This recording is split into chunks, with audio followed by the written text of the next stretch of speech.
Movies, color TVs. Hello, everyone. Welcome to the.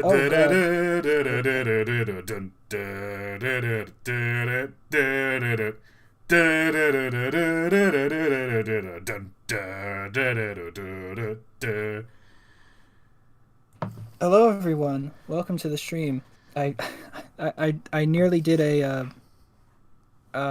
a feedback thing. I had my phone audio up accidentally.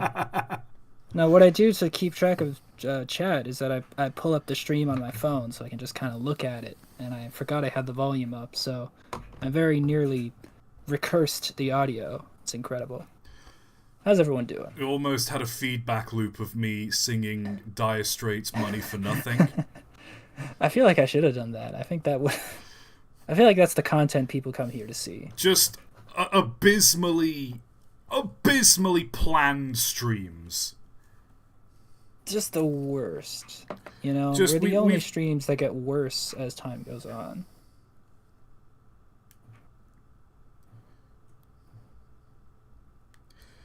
The fact that anyone even watches...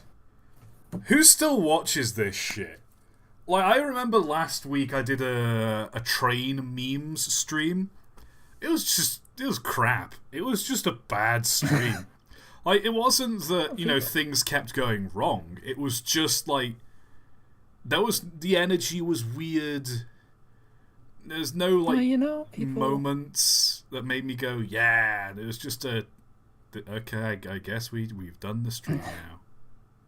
And stream. I mean, you know what? People stick to it anyways, and you know, we appreciate that. We really do. You know? Thank you all for that. I sound like I'm zooted, man. Both me and ToT have been having a kind of sleepy day. You know what I mean? I'm an EP, but I didn't get out of bed until 2 p.m. in the afternoon. Somehow I'm still tired. I had a good night's sleep, too. I just woke up EP, and I have been ever since. What you are right now, Mike, is you are Dylan from the Magic Roundabout. You're the rabbit that's just implied to be a stoner. I like that, actually. I'll stick with that. I like that guy. That was like my favorite character of that movie when I watched it as a kid. Quick, someone draw Mike as Dylan from the Magic Roundabout. Oh, God. Just asleep. Just leaning up against, I don't know, like a bag of flour or something, just sleeping. Oh, that'd be really nice. Yeah, rabbits look really nice when they're asleep. They like when they're like legs pulled in, they just kind of look like a loaf of rabbit. That's cute. Bunny That's nice. loaves. Yeah, Cat's loaf, rabbit's loaf. You want to know what? It's a universal constant. Have you ever seen a picture of a hyena loafing? I'm about to. Google.com/ It's because like hyenas are like they're kind of basically cats to an extent, so they loaf. So they loaf in the exact same way cats do. That is correct, actually. Huh. Hold on. My computer's so old that like Firefox takes ages to boot up. My computer. I have a computer that can't browse the internet quickly, so that's what we're dealing with here. Genuinely has a computer that's like older than the Obama administration. I got it sometime in 2015, I believe, and that was 10 years ago. That PC is a decade old, and it was like, was it second-hand when you bought it, or was it still... No, it was purchased new. Alienware, whatever majig. Well, purchased new from Staples, I think. Or Best Buy, or purchased whatever. Brand new from aliens themselves. Yeah, no. The aliens sold me their ware.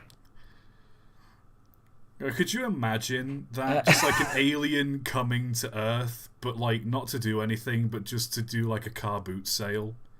Just they're clearing out their house, and they just have this idea of like, well, humans aren't spacefaring. They have no idea what any of this stuff is for.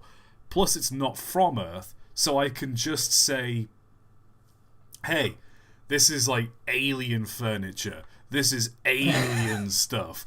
And human beings will pay like top dollar for it because they have no concept that this is just an intergalactic live, laugh, love sign.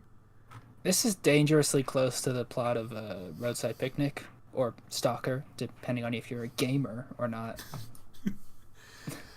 Nothing but certified gamers in my chat, thank you very much. Any non-gamers shall be swiftly ejected. I downloaded a pirated copy of Stalker, and I tried playing it for 5 minutes. I got confused when a dude spoke Ukrainian to me and died immediately. So that's my experience with the game. 10 out of 10 would Mike, recommend. when the pirated software does not act as intended. No, that was the game. That's the intent of the game. It's good, though. It's a cool game. I like it. I like the vibes. It is just good atmosphere. Yeah, I love think that. There's a lot of games that you can just sell on atmosphere. Half-Life 2, I was talking about that earlier with a friend, and like, the atmosphere of Half-Life 2, it works. Because it came out in like 2004, so obviously PCs weren't that powerful back then. So it's one of those things where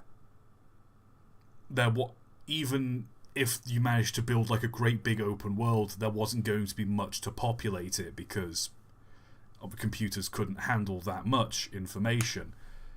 Yeah.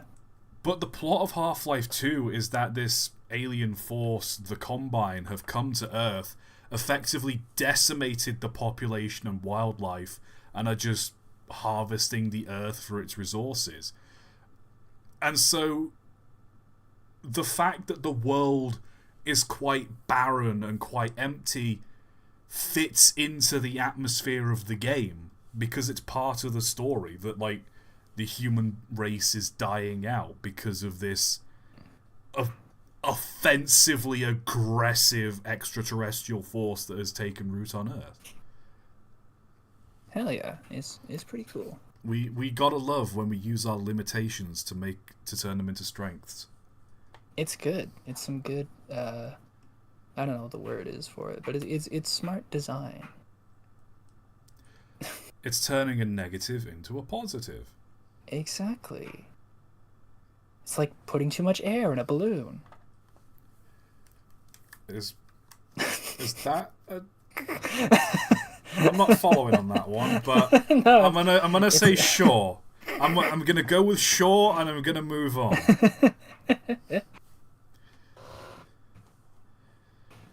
Anyways, don't we have trains today? We do have trains, but as we all know, when we start a cursed train stream, it's not a cursed train stream unless we waste the first 30 minutes just babbling about pointless shit. That is true. Can't wait for the person who... Every time I do one of these streams, I can't wait for the few people that consistently watch the VOD and then put a time code in the comments for when the actual music ends and the stream starts. Can't wait for them to not have the luxury of saying when the music ends. I just love screwing with my audience. It's great. I feel like it'd be fun, like, if there was just in every video a timestamp, because, like, they start talking about trains here. Because the implication will be that one day there'll just be, like, one video where we never get to the trains. That would be a phenomenal cursed train stream, where I just say we're going to look at some cursed trains. Loads of people tune in, and then we never look at any cursed train. Hold on, what day is April 1st on next year? Because if it's on a Saturday, I know what we're doing. Oh, boy. Oh, it's on a Wednesday. Oh, never mind. Ah, well. We can't win them all. Yeah. It's all good.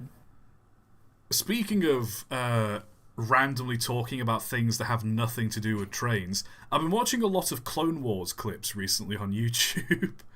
Really? Like Star Wars The Clone Wars, the 3D one, not Genndy Tartakovsky's one. Interesting. It's Genndy Tartakovsky Star Wars? Did you not know that? No, I didn't. What? Between 2002 and 2003, Genndy Tartakovsky did a series, like the Clone Wars series. And oh, the animated one. Yeah, like the 2D animated one. Yes. Right. I remember that now. It's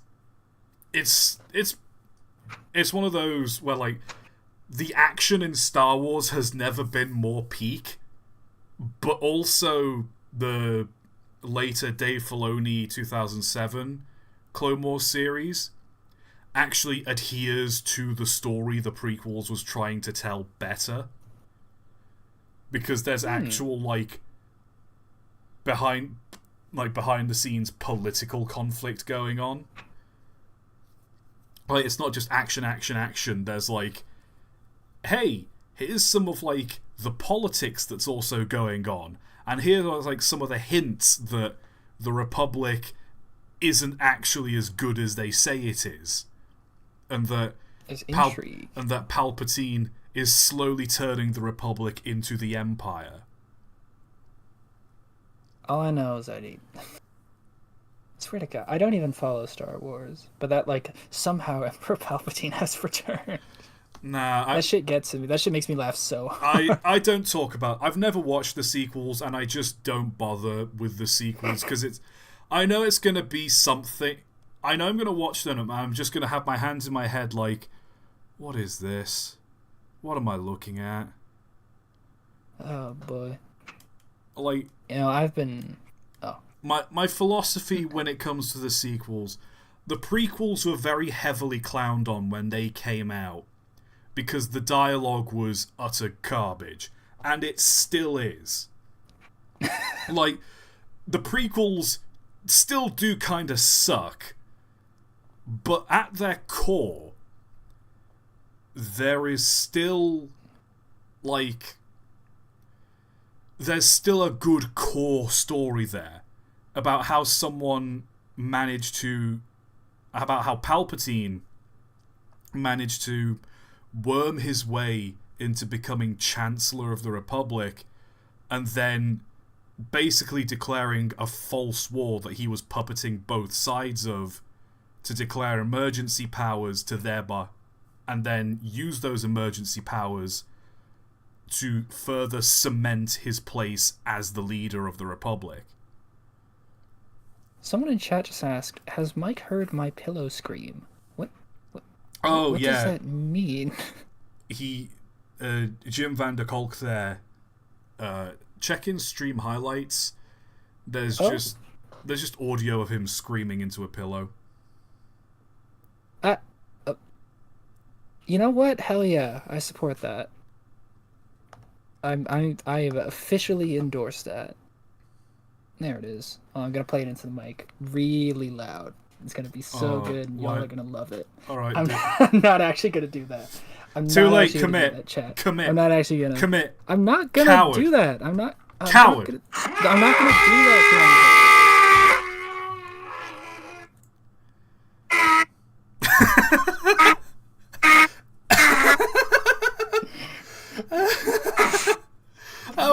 That was so good on my end. I just said...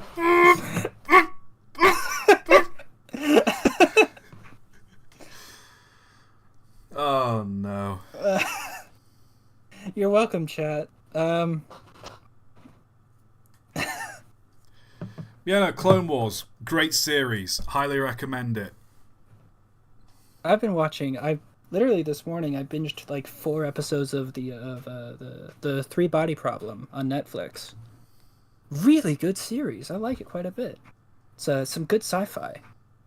It's like just the right amount of sort of grounded that like feels like satisfying, like the science of it, and then it extrapolates in like just the right way where it's not like the core. You know, my philosophy is that the best sci-fi is there is like one core fictional scientific idea. Like everything's based on sort of science that exists, but then you just change up like, well, what if actually this were a thing that were possible of science? And then all of the other sci-fi stuff builds from that one conceit. that's my favorite kind, because then it like everything feels sort of it feels very it maintains that feeling of being grounded in science while also being that fantasy fiction stuff, and Free Body Problem does that really well. I feel like, it's really cool. I like it. I'm not going to spoil it though, because I genuinely think people should watch it. There we are. That's been the Train of Thought media recommendation. Yeah.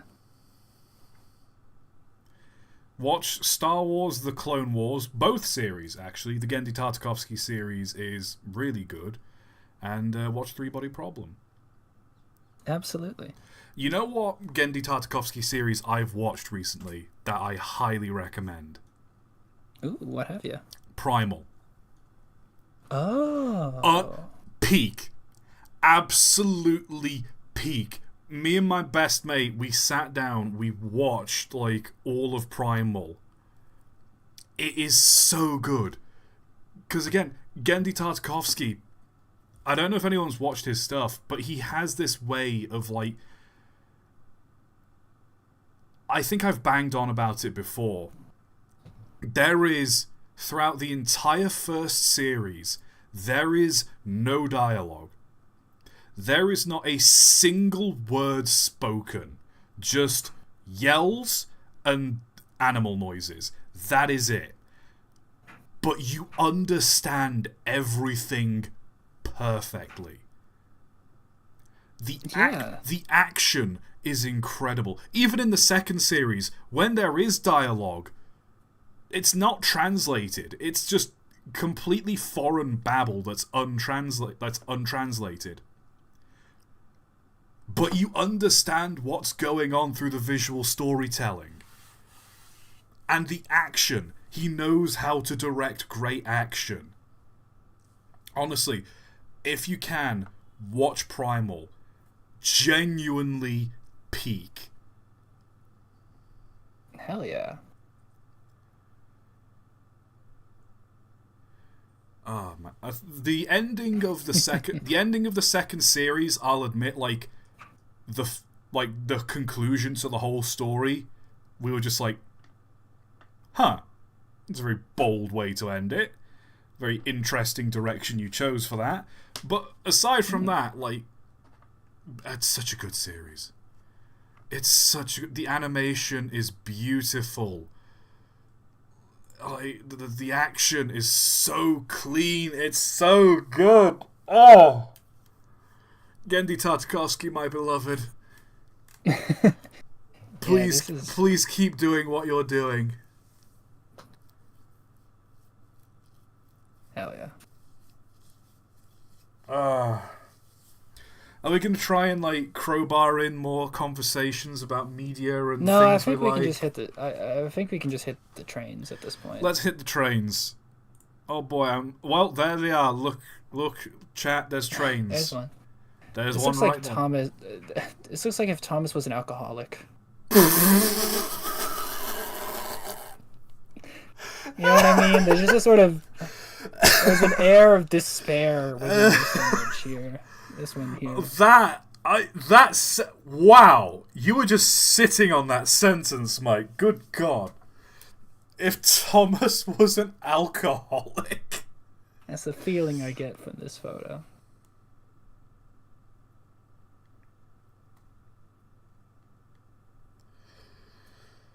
Oh wow!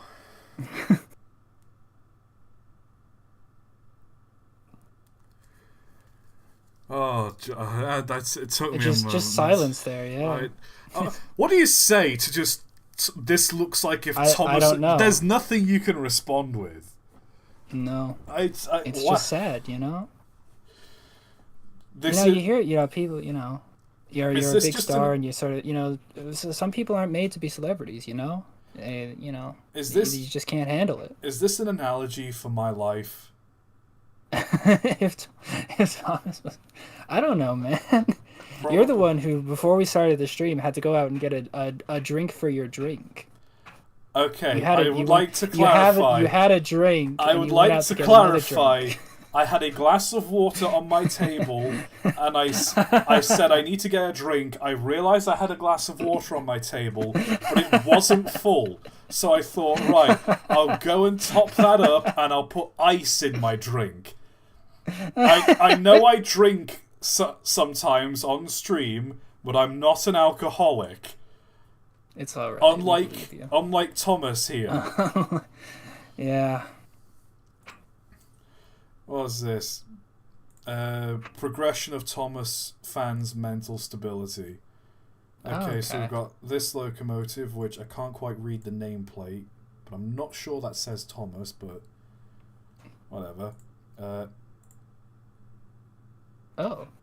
Repainted. What is this?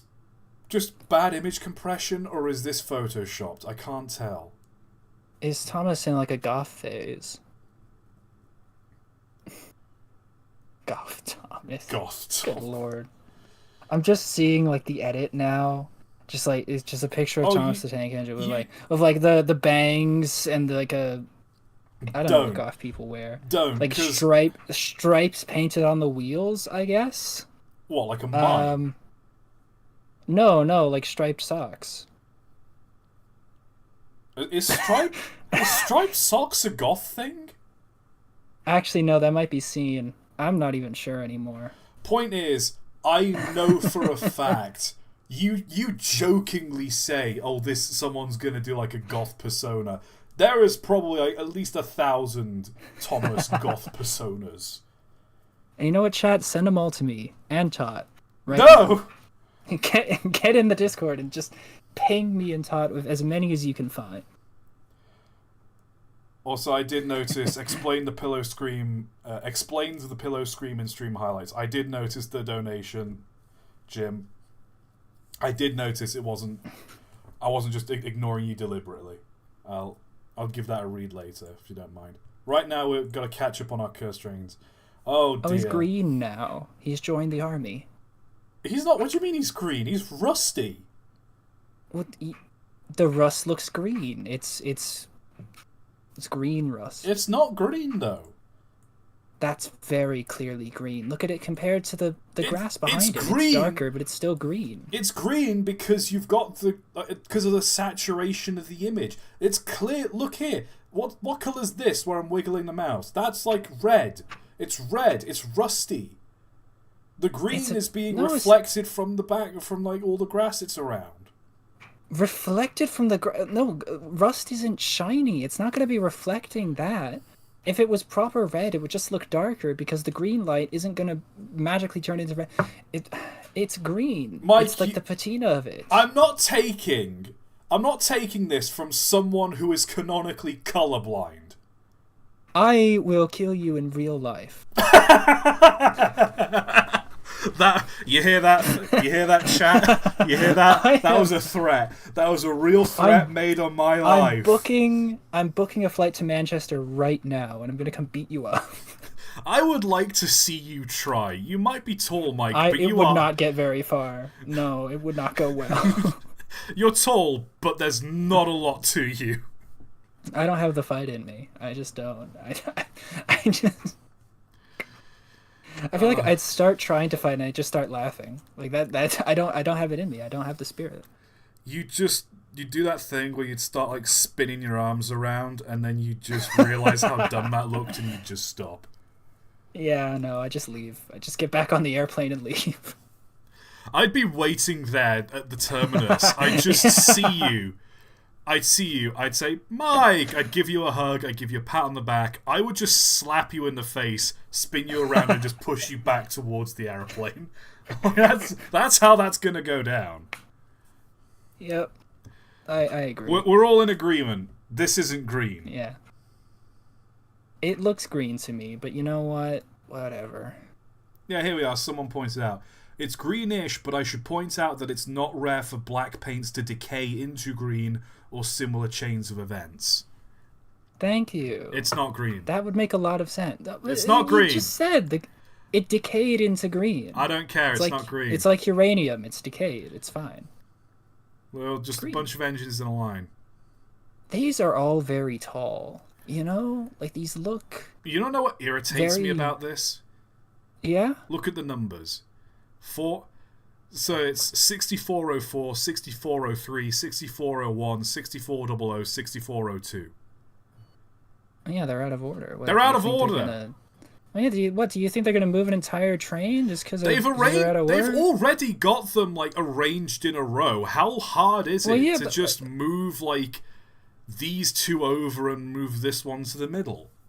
Well, there's probably a bunch of like, I don't know, logistics thing. This is just like some like train yard superintendent has OCD and is getting really, really upset that the trains are not coming in and out in sequential numbers.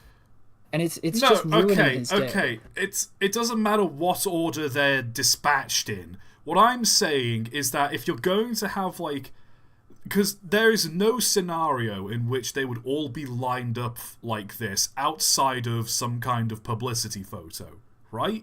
Oh yeah. So if you're going to go out of your way to arrange them all perfectly in a line, like you park them so they're all like the same, like all the same distance away from each other, they're all like neatly like in a row.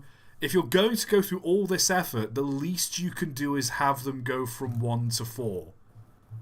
You know what they could have done? They could have just like taken the number plates off and just like switched them around. You know what? They probably could have. Yeah, just do that. Like as a fun little bit.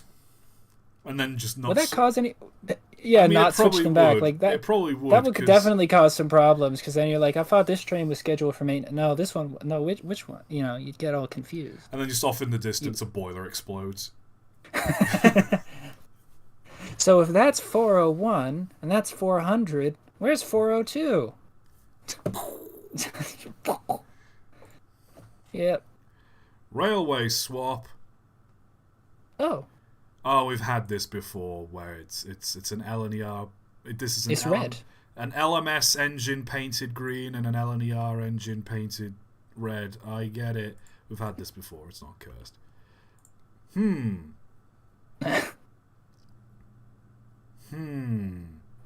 That's a very nice blue. It is a nice blue. It's a very what else blue. would you paint the Con Railway cannon? What I love is that these are just naval cannons. Like, these are the guns you get on, like, a Navy warship. And someone was like, okay, but how can we use them inland? They're too big and cumbersome to move on, like, by hand. I know. Put them on a train. The problem is aiming them. You know, unless you want to shoot something that's directly behind or in front of you. That's why we just literally go out of our way to dig the ground and lay rails so that we can use this giant gun. What do we got here? Before and after. So this, okay. So this is the before. This is... Oof. And this is the after. I'm guessing this is like a maintenance trolley. I love the hats on these guys. That guy on the far left got like an Oppenheimer kind of look to him. You know what I mean? He has witnessed man-made horrors beyond his comprehension. I have become the train driver. I have become... Destroyer of our world. This man... This man... This man, this summer. This summer, a guy working on a railroad. Boom. I would see that movie. I would see a movie if the entire trailer is just like, this summer, a guy. And that's the entire trailer. I'd go see that movie. I'd see it twice even. You want to know what I would do if I was ever in charge of, like, advertising a movie? Yeah? I do like a trailer. Sure, I do like a trailer for like when it's like a year away from the film coming out, when it's like a long way off. But when like, you know, it's like 3 months before the film's coming out and you want to build hype, I would just upload the first like 6-7 minutes of the film just straight to YouTube. Oh yeah, I'm pretty sure. Like, I'm almost definitely sure that that's happened at some point. Like intentional leaks to sort of like build up interest. I know, but I'm talking like 100%. I'm talking like I just get a rip of the film, and I just take the first 7 minutes and cut it directly at the 7 minute 0 second 0 frame mark, and just upload it straight to YouTube. It doesn't matter if it's in like the middle of like some important dialogue. It doesn't matter if it's in like the middle of a scene. Just the first 7 minutes and just cut it off directly there. And if people want to keep seeing more, then they'll go and see the film. The problem with that is that you've got the production studio credits to go through. So after 7 minutes, you'll have maybe like 4 seconds of the actual movie, and usually that's just an establishing shot. So you'll have like you'll get like four like one. I understand there's like like I understand that because of like how Hollywood unions work and because of like how crediting works. I understand there's like a reason people don't do it more often because you have to credit things, etc., etc. But could you just imagine how effective that would be? Because people wanting to go see a film, it's a big investment, not only money-wise, because you're spending money to go see something and you don't want to regret spending your money, but also it's an investment of time. You're going to be sat in a room for an hour and a half, maybe 2 hours. You want what you're going to spend that time doing, you want that to be something worth the 2 hours you put into it. So if you put like the first 7 minutes of the film on YouTube, people can watch it and think, oh, I'm actually hooked on this. I want to go see this. I suppose, but like some films don't have like a punchy opening. Some are a lot sort of slower. Don't get me wrong, it wouldn't work for something like Killers of the Flower Moon, or like it wouldn't work for like Midsommar or anything directed or The Irishman or anything directed by Martin Scorsese. But like I don't know, there are a lot of films that kind of lost out because people weren't certain whether or not they wanted to go see them. Transformers 1. I went to see that film in cinemas. Amazing movie. It's actually a really good movie. No matter what your opinion is on Transformers, whether you think it's just like a fad or it's just a dumb kid's toy, Transformers 1 is genuinely a good movie.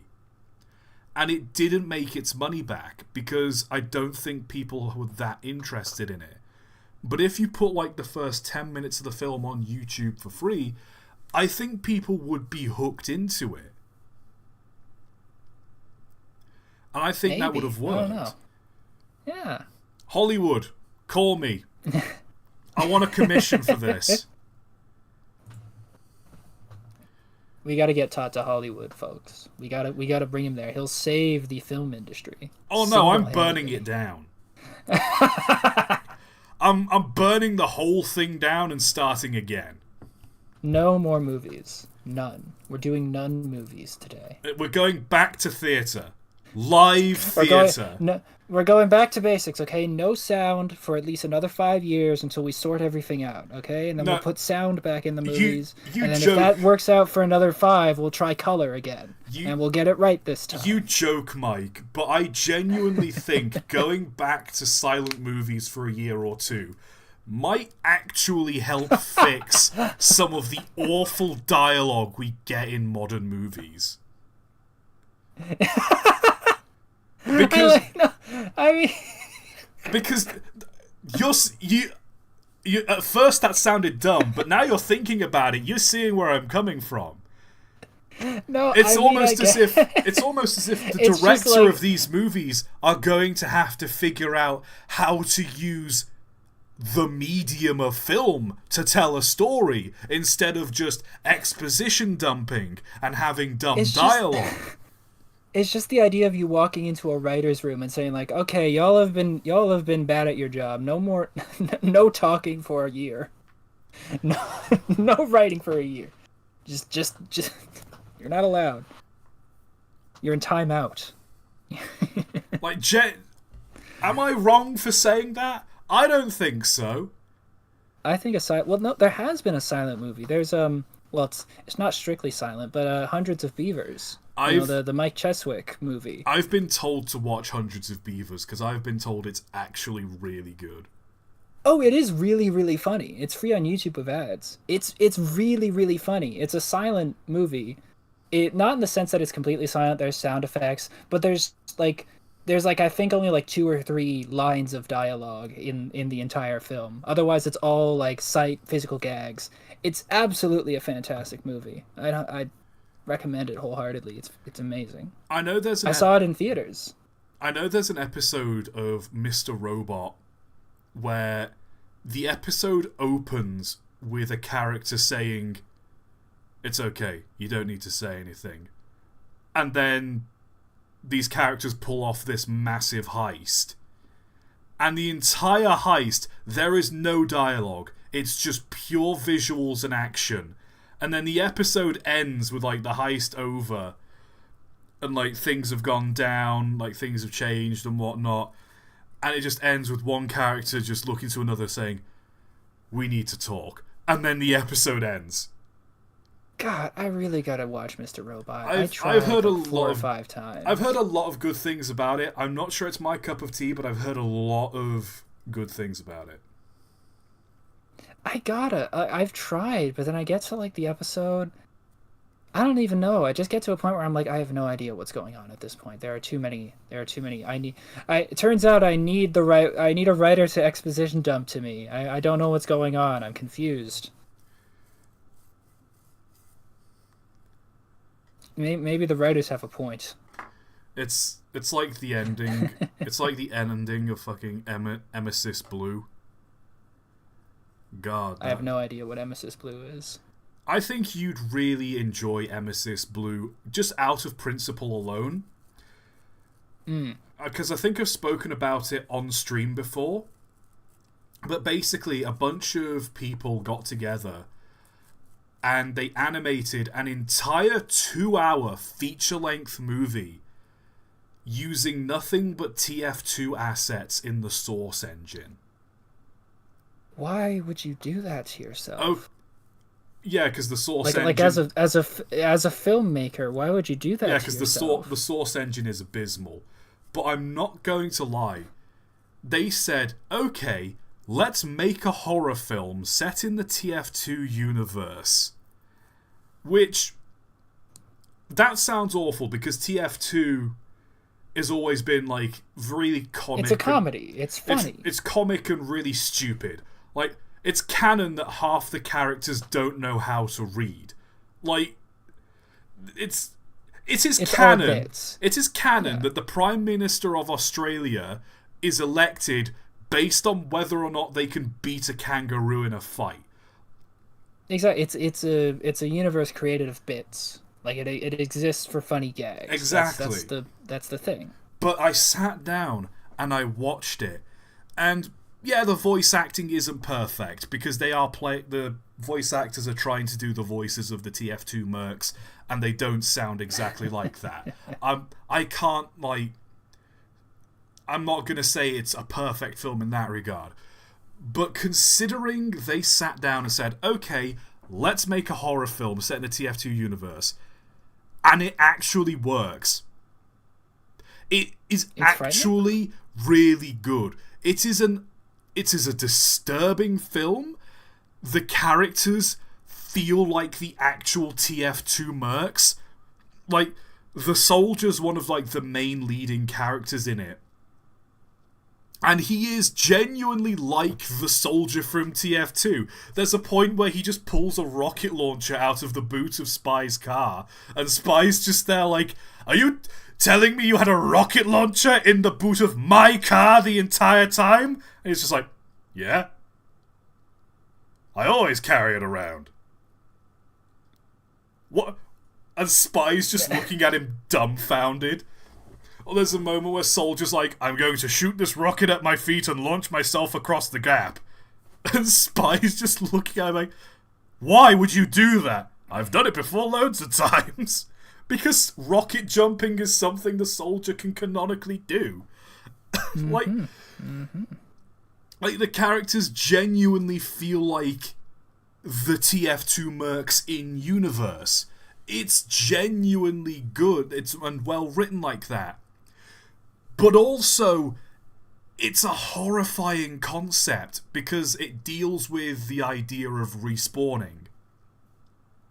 Oh. Like, you know how it's implied... Yeah, like in a video game. Yeah, in a video game, you get killed, you respawn. It's implied in the TF2 universe that the medic has built a machine that allows the mercs to respawn. Like, it's implied that the medic and possibly the engineer, through quack science, have been able to create a thing that can respawn the mercs. And that's the reason why, you know, they can go out and fight and die, and they can come back and fight again, and like... It's the clone thing. It's... Yeah, and in the actual TF2 universe, it's just a dumb quack line, and it's, oh, what a goofy situation. In Emmesis Blue, it's like, okay, what if it went wrong? Ooh. It's like that one episode of The Venture Bros. What would it actually be like to die and respawn over and over? What would it be like to see the other side so many times?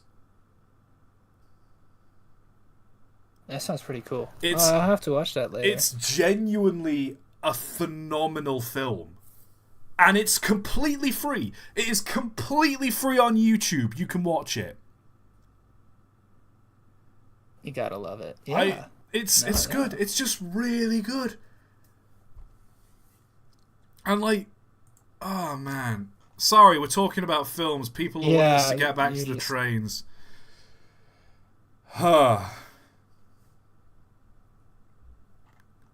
What the hell is this? Lord Phil. It's a Traat. T-R-A-A-T. Trout. A-R-T. Trout. It's like one of those sentence mixing things. Yeah, a trout. Swouse. Watch me swoosh right in. It's a peckact. Because it's a packet locomotive, but it's swoused. I like it. I think something like this could work.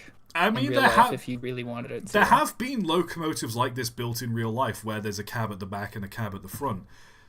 A steam locomotive like this. The only problem is, where's the smoke coming from to come out of the chimney? It's kind of... It's kind of... there's kind of something... There's something... Something's wrong. I can feel it. Also, the cab here is cutting off the top of the wheel.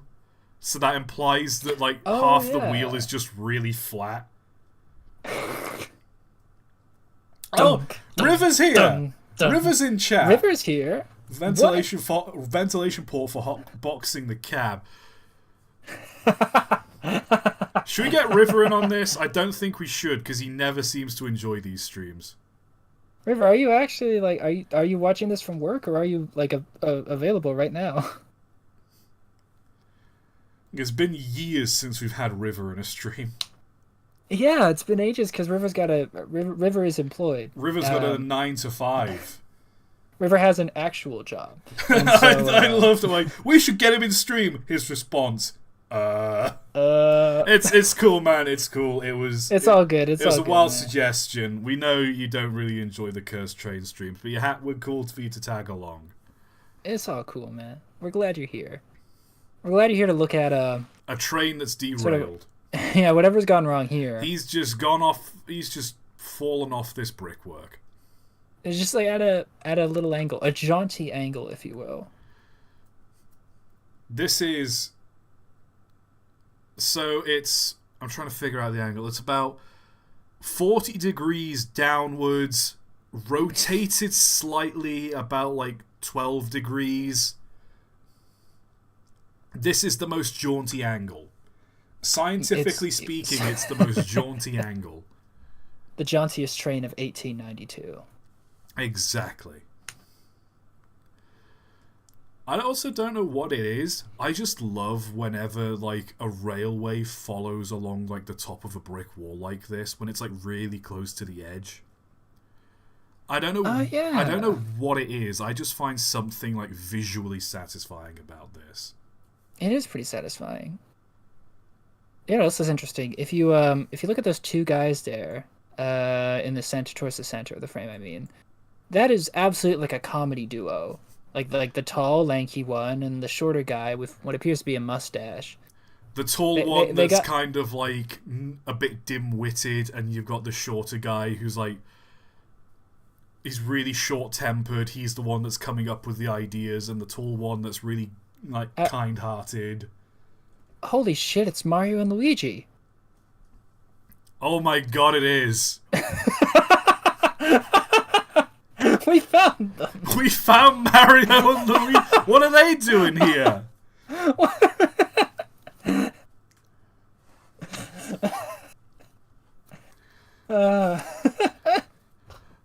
Uh-oh. The princess isn't gonna like this one, Lou. Mario. Oh, Mario! What are we gonna do? Did any of you ever watch... Luigi. Did any of you ever watch, like, that Mario show? The Super Mario Brothers Super Show. Yeah, I did. Like, I had it on DVD. I watched it a lot when I was younger. I used to love watching, like, the animated Mario episodes. Just, Mama Luigi! Mama Luigi. Just... Oh, man. That show lives forever rent-free in my head. I love it. I watched the hell out of like the Vine Sauce edits of that show. I love those bits. It's really funny. No. Luigi. No. Sure is nice of the princess to invite us over for dinner, hey, Luigi? I hope she made lots of spaghetti. I love that they just gave Mario like a thick Brooklyn accent. I mean, it's good. I love that, like, anytime it's not, like, Charles Martinet doing the voice, they're like, okay, none of us can do, like, a consistent, like, jolly Italian accent. None of us can do that. Let's go! Here we go! Mamma mia! Woohoo! You said nobody could do it, but you're nailing it, dude. You are absolutely nailing it. We got to get you to Japan. We got to get you in front of Miyamoto. We got to get you. Put me in front of. You could do it. Put me in front of Miyamoto, and he'd say, "What the fuck is this?" But like in Japanese, so I wouldn't understand. And I just like start doing Mario impersonations in front of him. I kick the door in to Miyamoto's office, covered in sweat. I'm wearing like a dollar store Mario costume. It's made out of like felt, so it's like thinning in some places. And I'm just there like, Mr. Miyazaki, we need to talk about the Super Mario. He's just like yelling it to the phone in Japanese, he's calling for security, and I'm there. He's trying to get help. I'm there like hands down on the desk, staring at him. What are you going to hire to me? We need another Mario. We need another Mario who sounds exactly like this. I'm standing outside in a Luigi costume, and then you like walk out. And I'm like, I don't think it went well. I don't think it went well. I'm not sure we got it, dude. I'm not sure we sold it. I'm telling you, Mario Kart's not going to sell it. We need to open the world, the Mario game. Open the world. We did it with the Legend of Zelda. We can do it with the Mario. Wasn't that Mario Odyssey? Mario Odyssey was semi-open world. There were different stages. Like there was the desert world, there was the forest world, there was the candy land, there was the city. But they weren't like interconnected, if you know what I mean. I mean, yeah, I guess so. Like you had to go from one hub to the other. Yeah, no, I can see that. God damn it, someone in chat. Do the Mario. I remember, kids, if you do what is it? If you do drugs, you'll go to hell before you die. Oh, Seen that? Yeah, Yeah. where it's like the captain. I Yes, can't remember what's his name. the Captain something or other. The wrestler guy who was Mario. The guy who played Mario IRL, and he's just like, remember, if you do drugs, it won't only ruin your life, but you'll die and you'll go to hell afterwards. You'll go to hell before you die. You know, if you know someone who's struggling with drugs, talk to your local... Talk to your teacher, talk to your priest, talk to your rabbi. Talk to your parents, talk to your teachers, talk to your priest, talk to a rabbi, talk to anyone. Captain Lou Albano. That's Yes, thank you. Legend. What do I look like? A Goomba? I need to watch the original 90s Mario Bros movie, because from what I've heard, it's unironically a good movie. It's just if you remove all the Mario context, if you remove all of association with Mario, it's apparently an actually decent movie. Not phenomenal. It's one of those cult classics. I'm gonna be honest, I have trouble believing that, but you do you, man. It's got redeeming qualities, it's okay, but at the same time, it's this is nothing to do with Mario. If you just took this at face value, that this is two guys from Brooklyn getting sent to this bizarro dinosaur world, then it's a fun little romp. It's fine. But as a Mario movie, it's crap. Yeah, I get that. I get what you mean. I need to watch it for that reason. Boy, we really do love going on our tangents, don't we? We do. But that's Talk about Nintendo. Oh boy, it's a bullet train. This looks like a stick of deodorant somehow. No, you get what I mean, though, I right? see what you mean. This is men's deodorant, and it's black and yellow. This smells like sawdust, whiskey, and gunpowder. This is a deodorant for men, and you can tell because it's black. No flowers in our deodorant. It's tactical. Go back to Victoria's Secret if you want to smell like roses.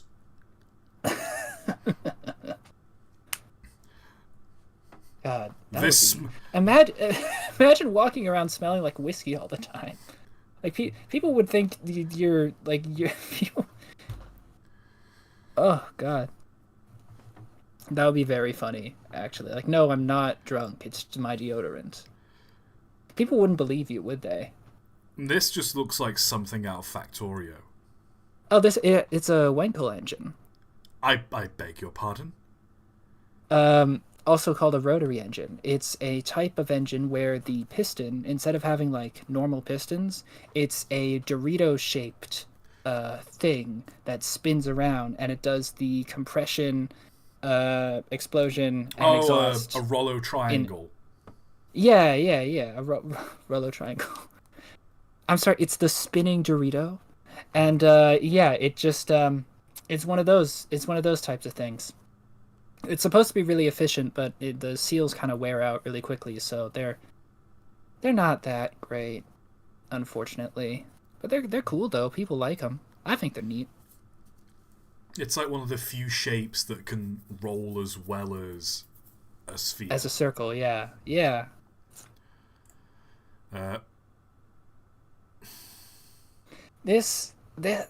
I swear to God, this is on the cover art of an 80s hair metal band album. All of these are really sort of rendered in. It's got that airbrush kind of smoothness to it. This kind of stuff, yeah. You know when in a cartoon there's the big evil businessman and he has the comically large Rolls Royce. Oh, yeah. the front grille is 2 meters tall. Oh my God! This looks like the Rolls Royce / luxury car of a corporate villain in a kids film about like saving the park.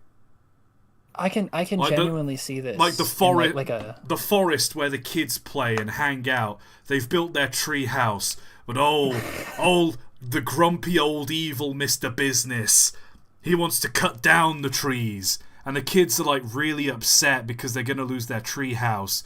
And one night, one of the kids is there, like upset in the tree house because the forest's gonna get cut down, and suddenly like the tree starts moving and they're like, whoa, what's happening? And it turns out there's like magical forest creatures that live there as well, and it just takes like a weird fantasy twist out of nowhere.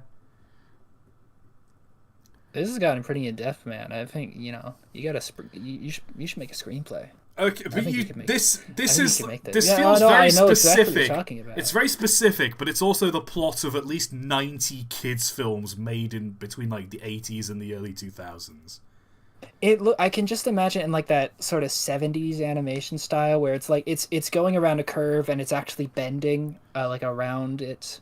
It's sort of like like exaggeratedly long and sort of like twisting around as if it were made of rubber. I can see that. See that being a thing. Now I'm imagining like the car that Mock is chauffeured around in Rock and Rule. Oh yeah. Have you watched Rock and Rule, by the way? No, I haven't. I feel like it's a film you might like. It's not a good film, but it's like it's enough. There's enough going on that it's kind of cult classic-y. Okay. Like it's kind of a mix of animated and also low-key rotoscoped in some parts. Oh, I love that kind of shit. I love that like I think the 70s was the best time for animation because it was so janky. Like, even Disney, like, where they were going out of business in the 70s, they had to do, like, that Xerox stuff. And so you have films like 101 Dalmatians where everything's, like, kind of sketchy. Because instead of having an inking step, they would just take the line art and photocopy it directly onto a cell. And so everything has that sketchy kind of look. I love the stuff that Ralph Bakshi was doing in the 70s. Like fucking, like, Fritz the Cat, Wizards, you know... I love the idea American Graffiti. I love the idea. That shit was so good. I love the idea of Wizards that it's the post-apocalypse, but there's also stuff that's treated like magic. Oh yeah, like there's straight up a necromancer or like an evil wizard that's using magic for like all his evil doings and whatnot. And then just the protagonist pulls out a fucking Luger and shoots him. It's so good. It's such a good movie. It's so I love metal. that shit. Also, someone in chat said it was 83, not 70s. My bad. Although, to be fair, like, the 80s didn't really start until, like, 84, 85. Like, it didn't start until Reagan got into office. Yeah, like what we associate with the 1980s. It's kind of like that with every decade. Like, the stuff that we associate with the decade usually didn't come until, like, the midpoint of that decade. It didn't start... The decade doesn't start until a fascist comes into office. Whoa! Whoa, he said it! Oh, he said it. We did it. He did it. Wow. He made a scoring political comment. He's going to lose his channel. As soon as you said that, somebody in chat said, let's not get political. Half the chat's gone. I've lost all my money. The channel's deleted. Oh, there we go. He's gone. Let's move on. We're done. Womp womp. What is this? This is a jet. This looks like something out of Robots. Oh my god, no, you're right. This is something straight out of the movie Robots. It is.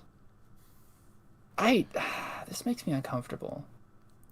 It's the protruding, like, dorsal fin right in front of the jet engine there. That really makes me upset, in a way.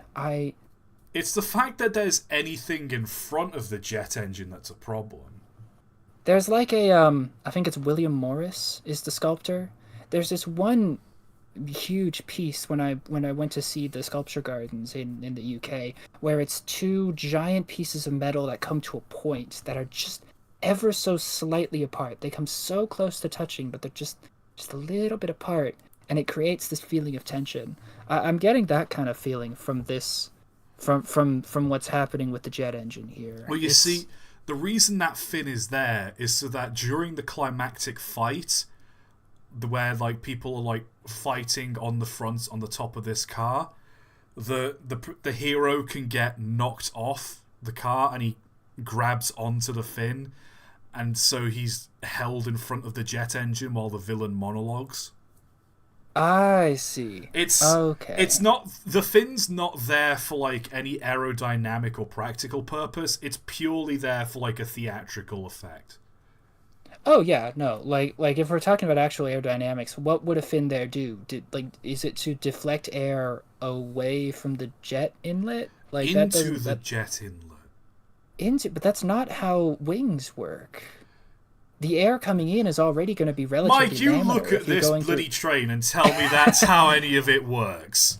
No, yeah, fair enough. Nah. Bionicle. No, Iron Man. Yeah, because of the gold and the red. This is, and the arc reactor. This is just Iron Man. What they've done is they've just taken a regular modern diesel electric engine and then just put Iron Man's face on the front. This just looks like a Pez dispenser on its side. It is. That's all it is. Just a Pez dispenser. Incredible. Guys, can someone tell me what is Pez?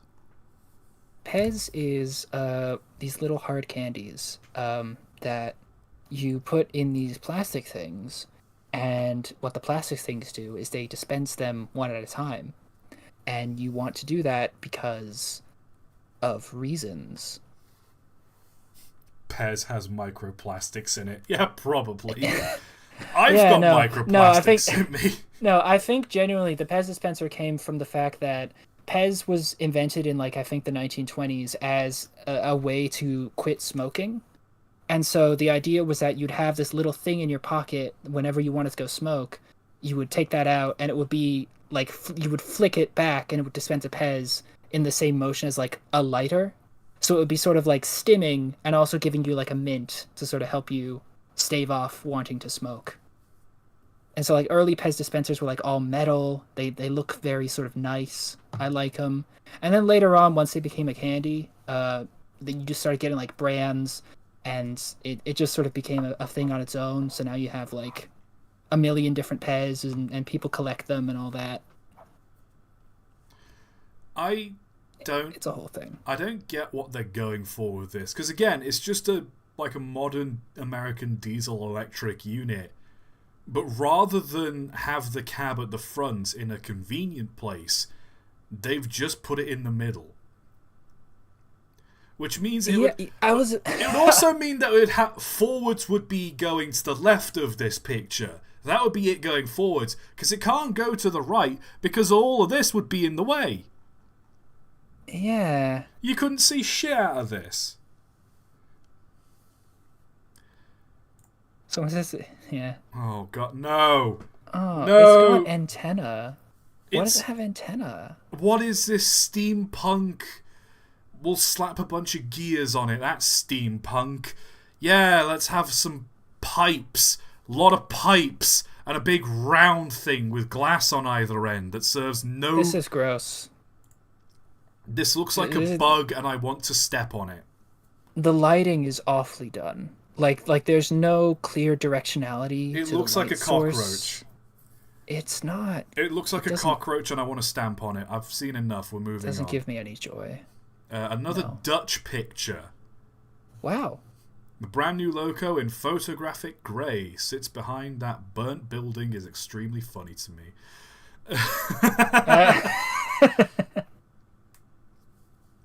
Now, you see, I know exactly the scenario that's happened here.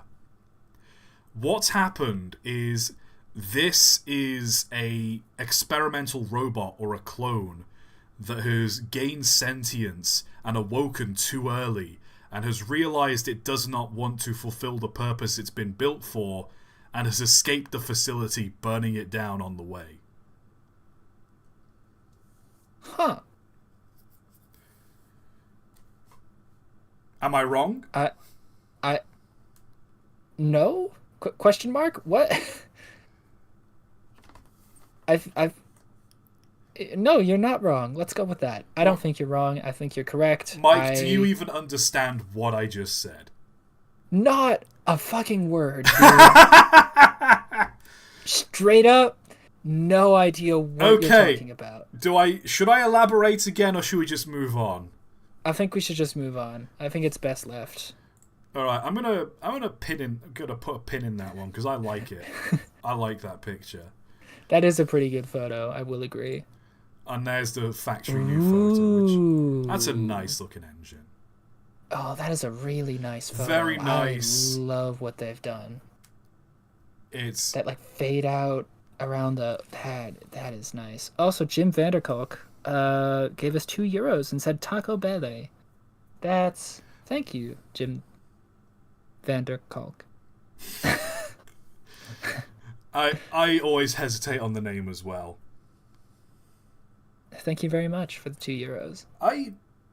I think you would love a lot of old railway factory photography like this. Like the locomotive painted in factory grey so that you could see the detailing because it's all black and white pictures.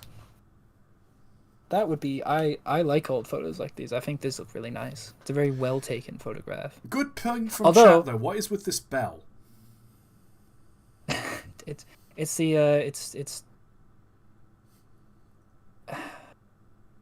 I was gonna say like fire bell, but then it would be always ringing when it's running because there's always a fire inside of it. Dinner, like a school bell, you know, when it's like time for next class. It's probably something to do with timing. Yeah. Someone post in video suggestions the point of this bell because that's probably going to be an interesting topic to cover. Wait a minute. Wait a minute. I'm not sure that was ever an actual railroad. Talk about running a train. Womp womp. Why is its wheels so big? This is when you get like custom rims on your car. Yeah, this is like a car, but the rims are like way too big for it.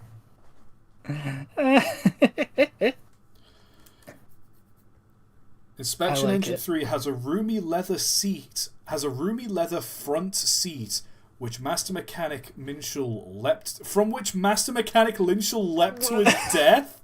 Oh my god! Okay, go off, I guess. What? Like, I mean, okay, I can see the seat at the front that you used to drive this thing, and you'd have the seat at the back to fire and whatnot. This just took a really like sudden dark. I can't show it on the stream because I want to know how did it? Like, there's no way this thing goes quickly. No, like, it's got big wheels. Like it would go quick. Yeah, but look at it. How fast could it possibly go? You've not seen how fast like a little rail motor can go. Like, I mean, it would start slow, but once it picked up speed, it could probably top 30. Like, it could go at a good rate. Oh yeah, that would feel a lot faster in like an open cab like that. Open cab and like 30 miles an hour isn't exactly slow. If I was going 30 miles an hour, I too would leap out of fear to my own death. I want to know terrified. What the context of it is. Did he leap from this because there was an oncoming train and he like tried to save his life? Was there like there was going to be an accident and he was like jumping to safety? Or was it just... I was going to say, if he thought there was going to be an accident, the train looks fine. So, that's unfortunate. I mean, it's probably a picture from a book. Like, they could have taken this picture and a few days later the accident happened. It's like saying that a load of people drowned because the Titanic sank and then showing a picture of the Titanic. They wouldn't have drowned before it sank. No, that's actually my newest conspiracy theory, is that the ship was actually fine. Everyone just did that. The ship was fine, guys. Everyone just willingly dove into the Atlantic Ocean. Into the ocean.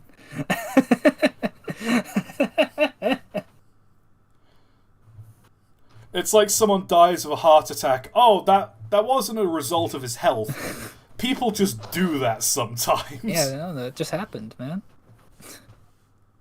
Womp womp.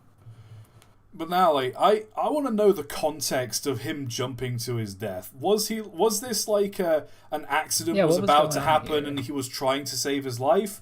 Or was it just like I am tired of this mortal plane, and he just leapt? That would be sad. This is a sad train. It's a goofy train. It's a goofy train, but it's got a sadness within it. This has big, like, built in a garage doohickey energy that should... Oh yeah, no. This thing runs off of moonshine. That should not be tied to the death of a man.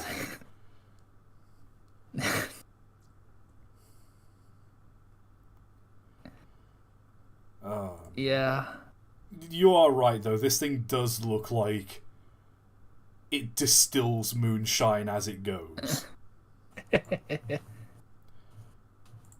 Pretty cursed. I don't think it's entirely cursed, but I really don't like how there's just like a 5-foot big like gap in the footplate in like the running board.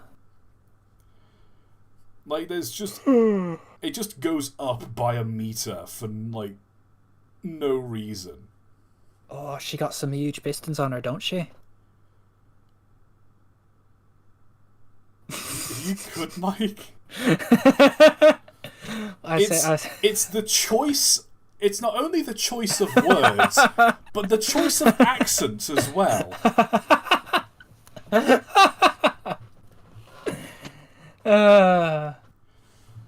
So you got the cylinders that are pointed at like 20 degrees down.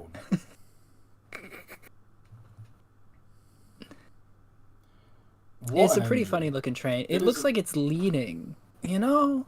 It's got a tilt to it. It does actually, yeah. I don't know. It must be the angle the photo is taken, but it looks like it's leaning slightly and towards also, the camera.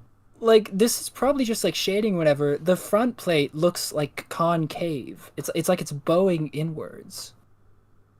We've got some weird like negative pressure happening inside this train. You know when you got like a bottle of water and it's like half full of water and you put it in the fridge and you go take it out in the bottle.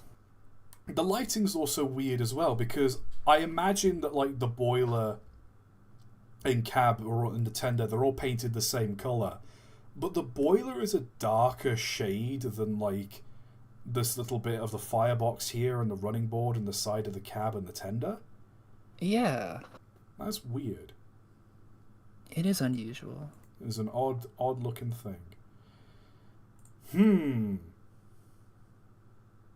What's that rectangle? It's the gearing. Oh. It's geared. So the cylinders drive this random gear here, which powers the back axle. Oh, that is a wonky drive shaft. It is a weird drive shaft. It's like you got a universal joint happening there into another universal. No, that's a worm gear. No, that's not it. There's like some weird stuff happening there.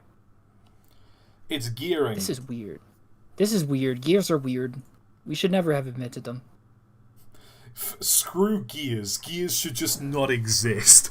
All cars... Yeah, no, gears were a mistake. Go back to belts and pulleys. All cars should exist with only one gear.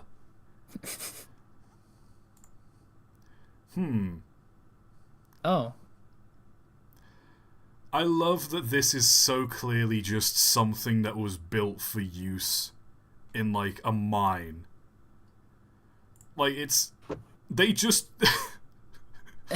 Bruh. They got a seat for you there. They just...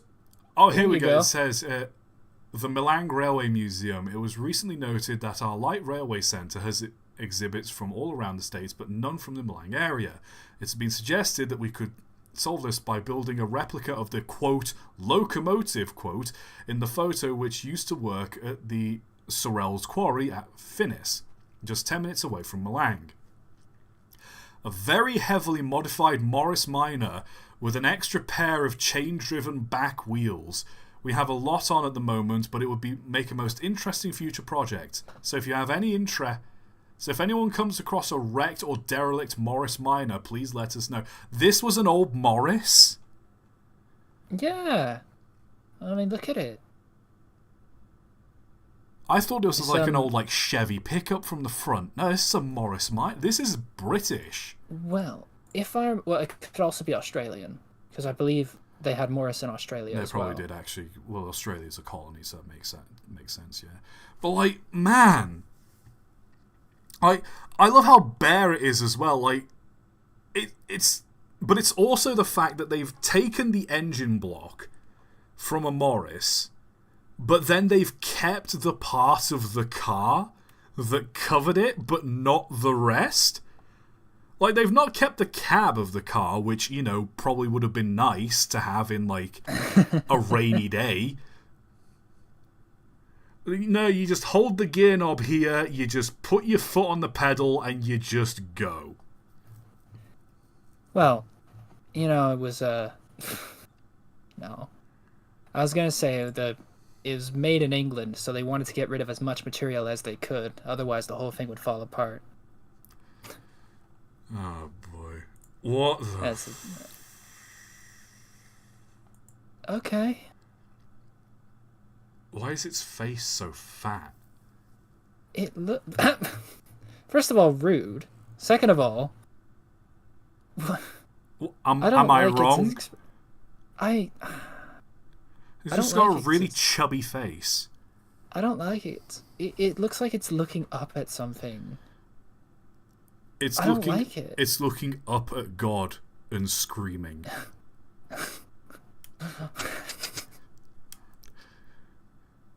I can't. It's just like it makes that noise. It's very high pitch. It's like Duck from Don't Hug Me, I'm Scared when he's like, don't just touch walking. me. Yes, that's the that's what it sounds like. It totally sounds like the duck from Don't Hug Me, I'm Scared. Yeah. That's its name. David. What? I don't like it. I don't want it. You're not supposed to give the stone a name. It's meant to be your name. But that's its name. David. No, it's meant to be your name. Oh, I'm awfully confused. I love Don't Hug Me, I'm Scared. I love the TV series of Don't Hug Me, I'm Scared. I love the red guy's voice. I wish I knew someone in my life who had that kind of voice. What? Who just kind of spoke like this all the time? Well, yeah. Well, you're close, but not quite there. My voice is too expressive. Yeah. No. I feel like that would be very satisfying. It's a very flat voice, and I do love it. It's nice. It's calming. It's and peaceful. We live in an actual nightmare. That's a good one too. I like that one too. Oh man, Don't Hug Me, I'm Scared. So great. Green. That's the green boy. Minty colored. Look at this. It is very minty. You've heard of thin mints. Now get ready for thick mints. Ooh boy. I like these trains. Or these. I'm looking at this, and I think the color scheme is meant to be the cursed thing about it.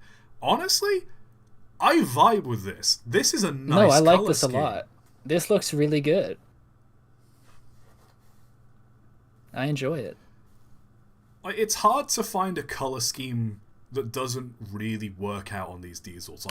Aside from obviously badly mixed and garish colors, if you were to find an actual working color scheme, you can apply it to a diesel locomotive like this and it'll look good. Yeah, no, they're just naturally photogenic. I don't think it's because they're photogenic. I think there's a certain roughness to their nature. These are not attractive looking machines. If you painted them plain... Says you. If you painted them plain black or just had them in gunmetal grey, they wouldn't be very attractive looking machines compared to like a lot of other diesel units or especially steam units. They're just kind of basic machines. Well, no, but you say that, but like Amtrak livery, that's like mostly grey with like a little bit of accent, and that looks real nice. I quite like the Yeah, Amtrak but the livery colours. is what looks nice, not the locomotive itself. That's why I disagree on that. I think there is something. I think, and this is going to sound really silly, but I think it's because it has what looks like a snout. There's something sort of like naturalistic to that proportion, to where it looks like a head with a snout. It looks like an animal, and it on some level that is sort of naturalist. The bull. And, I'll sort of admit makes the it feel bull more real. nose does help give them a personality, but Yeah. but at the same time, it's like there's not much that's special about them. They're very... I don't know. They're machines built for a purpose. Like, there's... I could say that... I know you could say that about a lot of, like, steam locomotives and other diesel locomotives. But with these engines specifically, they kind of feel... I don't know. Maybe it's just because there's so many of them that share this exact same body shape. But there's not, like, a specialness to the shape. Like, if you took that bull nose off and just had, like, a flat front cab, then it would look like a lot of European locomotives, and they have, like, a unique quality to themselves. I don't know. My point being is that these engines exist in this middle ground where, like, they're not ugly, but they're not, like, attractive on their own. Which means, like, they've got this good middle ground, which, when the engine themselves isn't fully appealing, the livery can be. Also, I don't know why, I've gotten really hot really quickly. I'm going to open a window because it's warm here. Thinking about attractive trains.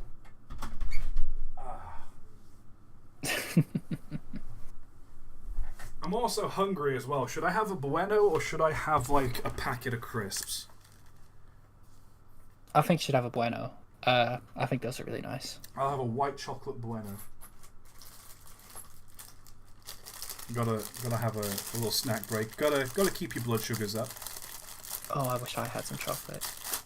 Actually, I've got some Oreos in my kitchen, but I'd have to go off stream to get it, so I'm not going to bother. We're all in agreement that Oreos are mid as hell. I've had some. I like the mint Oreos a bunch. I think they're really nice, and then the cinnamon bun ones are also really good. And then, like, a while back, they had these Oreos that had Pop Rocks in them. Those are pretty good. I think they were like cosmic, whatever, like galaxy Oreos or whatever they were. Those were nice. We're having a snack break.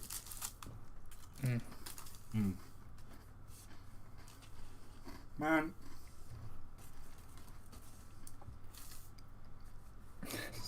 White chocolate Buenos is so nice. I'm not a fan of white chocolate at all. I get it. But as in a Bueno, because they've got, like, the hazelnut filling, they've got the wafer, and they've got, like, these milk chocolate crumbs around the outside. It all works together, and it all comes together really nicely. Kinder, sponsor me. Please, I'd love to have some Kinder chocolate. Actually, well, I mean, I'd say you wouldn't really need to get sponsored by Kinder, because their chocolate is cheap as anything, isn't it? You can get, like, when I worked at a gas station, I found that the cheapest bars of chocolate you could get were, like, the Kinder bars of chocolate. They were, like, less than $1 for, like, one. They were, like, 90-something cents. I was like, I didn't know anything was priced at 90-something cents nowadays. Like, that is insane to me. You know that was nice. Actually, you know what chocolate company I want to sponsor me? Yeah? Tunnocks. Tunnocks? What do they make? They make those caramel wafer bars. Oh, and yeah. they make tea cakes as well. Oh, okay. Honestly, they're so good. That someone in chat's at oh? That Or Cadbury, because I can do a video about their locomotives. Huh. That'd be cool. Hit me up, Cadbury. Well, you're owned by Kraft now, which is why your recipe's gone to shit. Oh no. I didn't say that though. I can edit that out. If you sponsor me, I can edit that out. It never happened. A total fabrication. I love those videos. It's just... it's just him saying... Have you ever went to Wandering Beneath the Pale Moonlight? It's just him asking you a bunch of like really obscure questions. Or I think my favourite one, it's titled... what's the name of the actor again? It's on the tip of my tongue. Jonathan Frakes? Yeah, it's Jonathan Frakes gaslights you. And it's just... Yeah. It's just him saying, it's completely false. Didn't happen. Never happened. A total fabrication. Nope, not this I time. like the ones where they intercut like all of his lines from that show, but in like a random order. So it's just like it never happened. But what about the computer? That one was true. Just like it feels like you're just like, well, okay, something. But if that's I don't true, know. then how could... But if that's true, then who was using the fax machine that night? Total fabrication. What is it? Do you believe a parrot can communicate with the dead?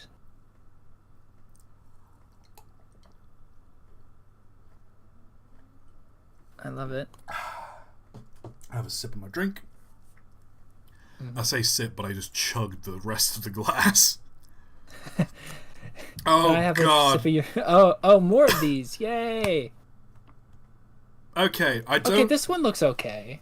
This one looks better. I don't like this, but this is actually possible. This is an improvement. Like, there have been locomotives with comically big driving wheels like this before. This is a physically possible engine. Hell yeah. It's not great, but it's possible. I am okay with this. This, on This the is a other hand... Beyblade? This is a Beyblade. No, this is like a Razor scooter. Why has it got these two great big wheels here? Hold on, now that I'm looking at it, do you know what this looks like? What? I need another picture of a... Hold on, where's a diesel... I need a side-on picture of a diesel locomotive.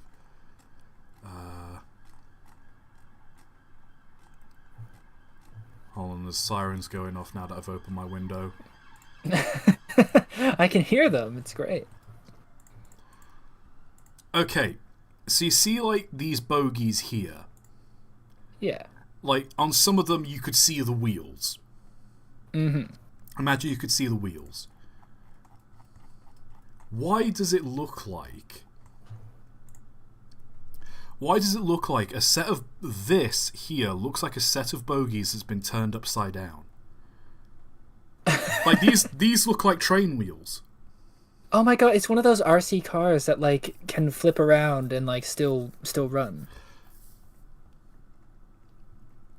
Like, it's two sets of train bogies flipped upside down, put on a frame, and then with a set of small bogies underneath. Why? It's interesting. I don't understand. I don't think we need to. I think we just need to exist with it. Excuse me. Technicon is a significantly upgraded version of the legendary Mechanicon locomotive, the legacy of Julie. We will never know about the legacy of Julie. Could you imagine that's how...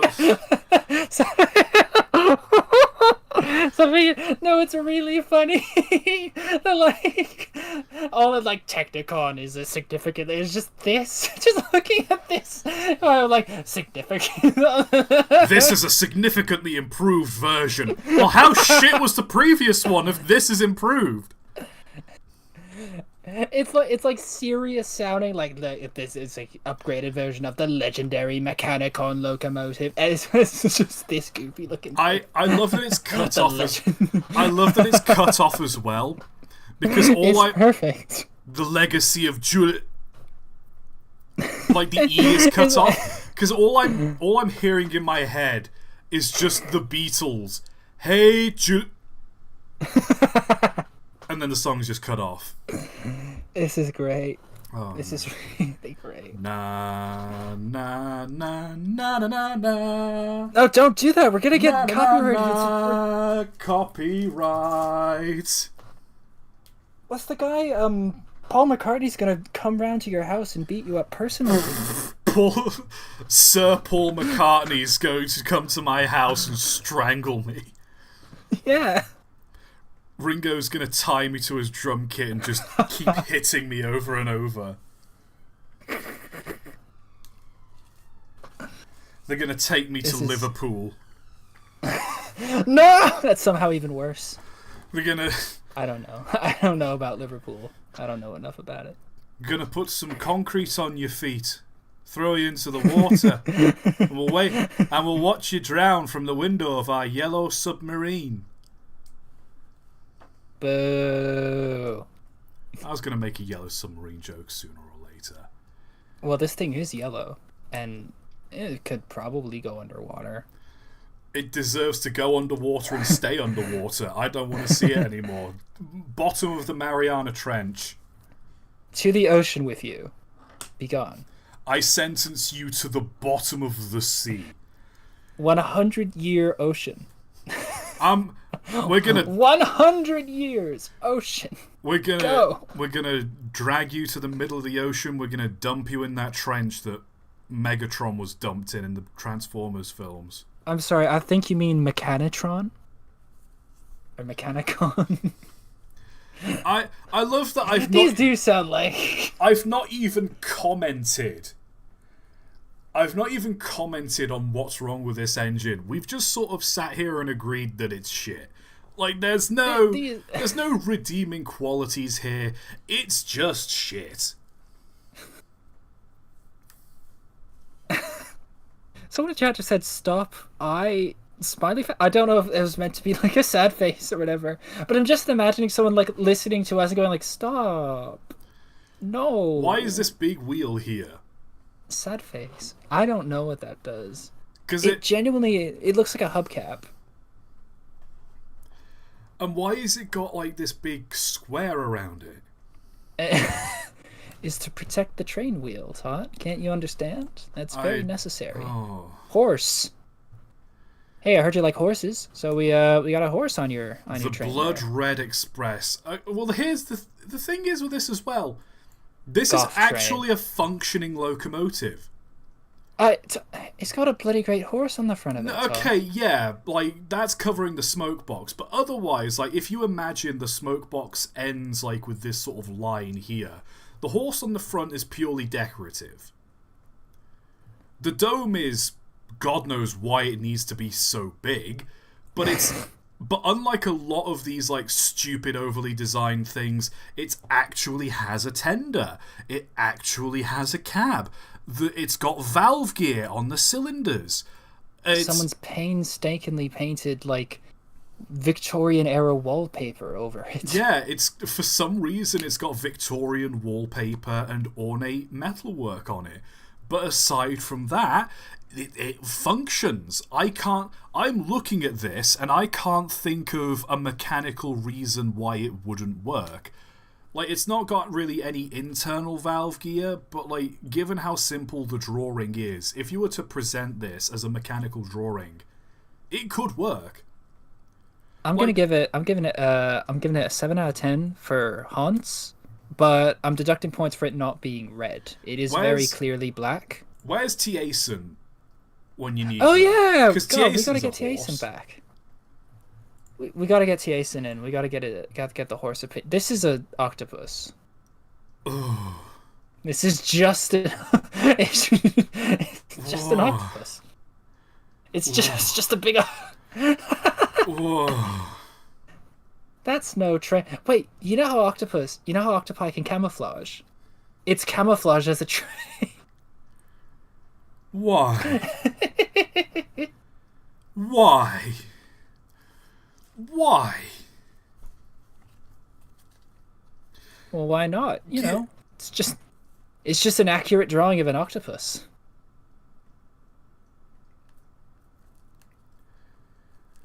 Oh.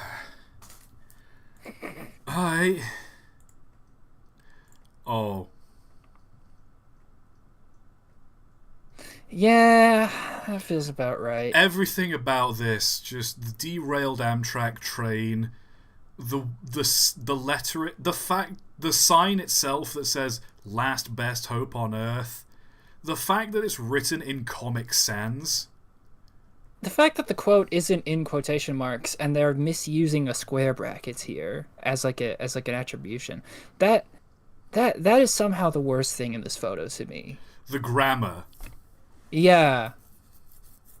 Like everything else is just to be expected in that part of the world, but the grammar, that's a different thing. That's worse. It's worse. I've been really tempted. Like, part of me deep down is so tempted to buy an advertising spot on a billboard. Ooh, what would you put there? Like my logo and just subscribe to the channel. Like that's it. That's all it would be. I'd like that. I'd like that a bunch. I think that would be really good. The thing is, I want it to be an old billboard though, like one with like, it would have to be a big printed poster. Because I don't want my advert on an electric billboard. I hate electric billboards. I hate those things. Whether it's just suck. When it's a great big screen, I despise them. They're not nice, you know? I feel like people know that you should have to go out if you want to change over a billboard. You should have to physically, like dudes. Two guys on a ladder. Two guys on a ladder. Exactly. That should be how it works. What's that? I think it's a quote from Wendigoon, and it's it was one of those Reddit posts talking about like possibilities and things, and it was like a company has managed to figure out how to like light up and operate drones so that you could have like a flying advertisement in the sky.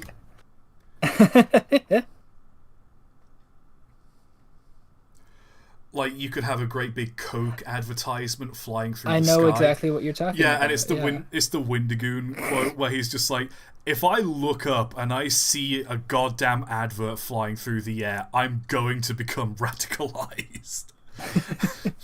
Like, in fairness, I want to see a company try and advertise like that. Because you know damn well it's not gonna be long before it would be so fun. Birds start attacking the drones, before like people make a habit of like getting laser pointers and pointing at them. That would be like the new sport for kids. Like, you know how kids drone hunting. Oh, that would be really cool. Like, you know how kids like would make a hobby out of like doing really naughty stuff. Like, yeah, like it's just part of being a kid is you do something that's borderline illegal but doesn't hurt. You do a little mischief.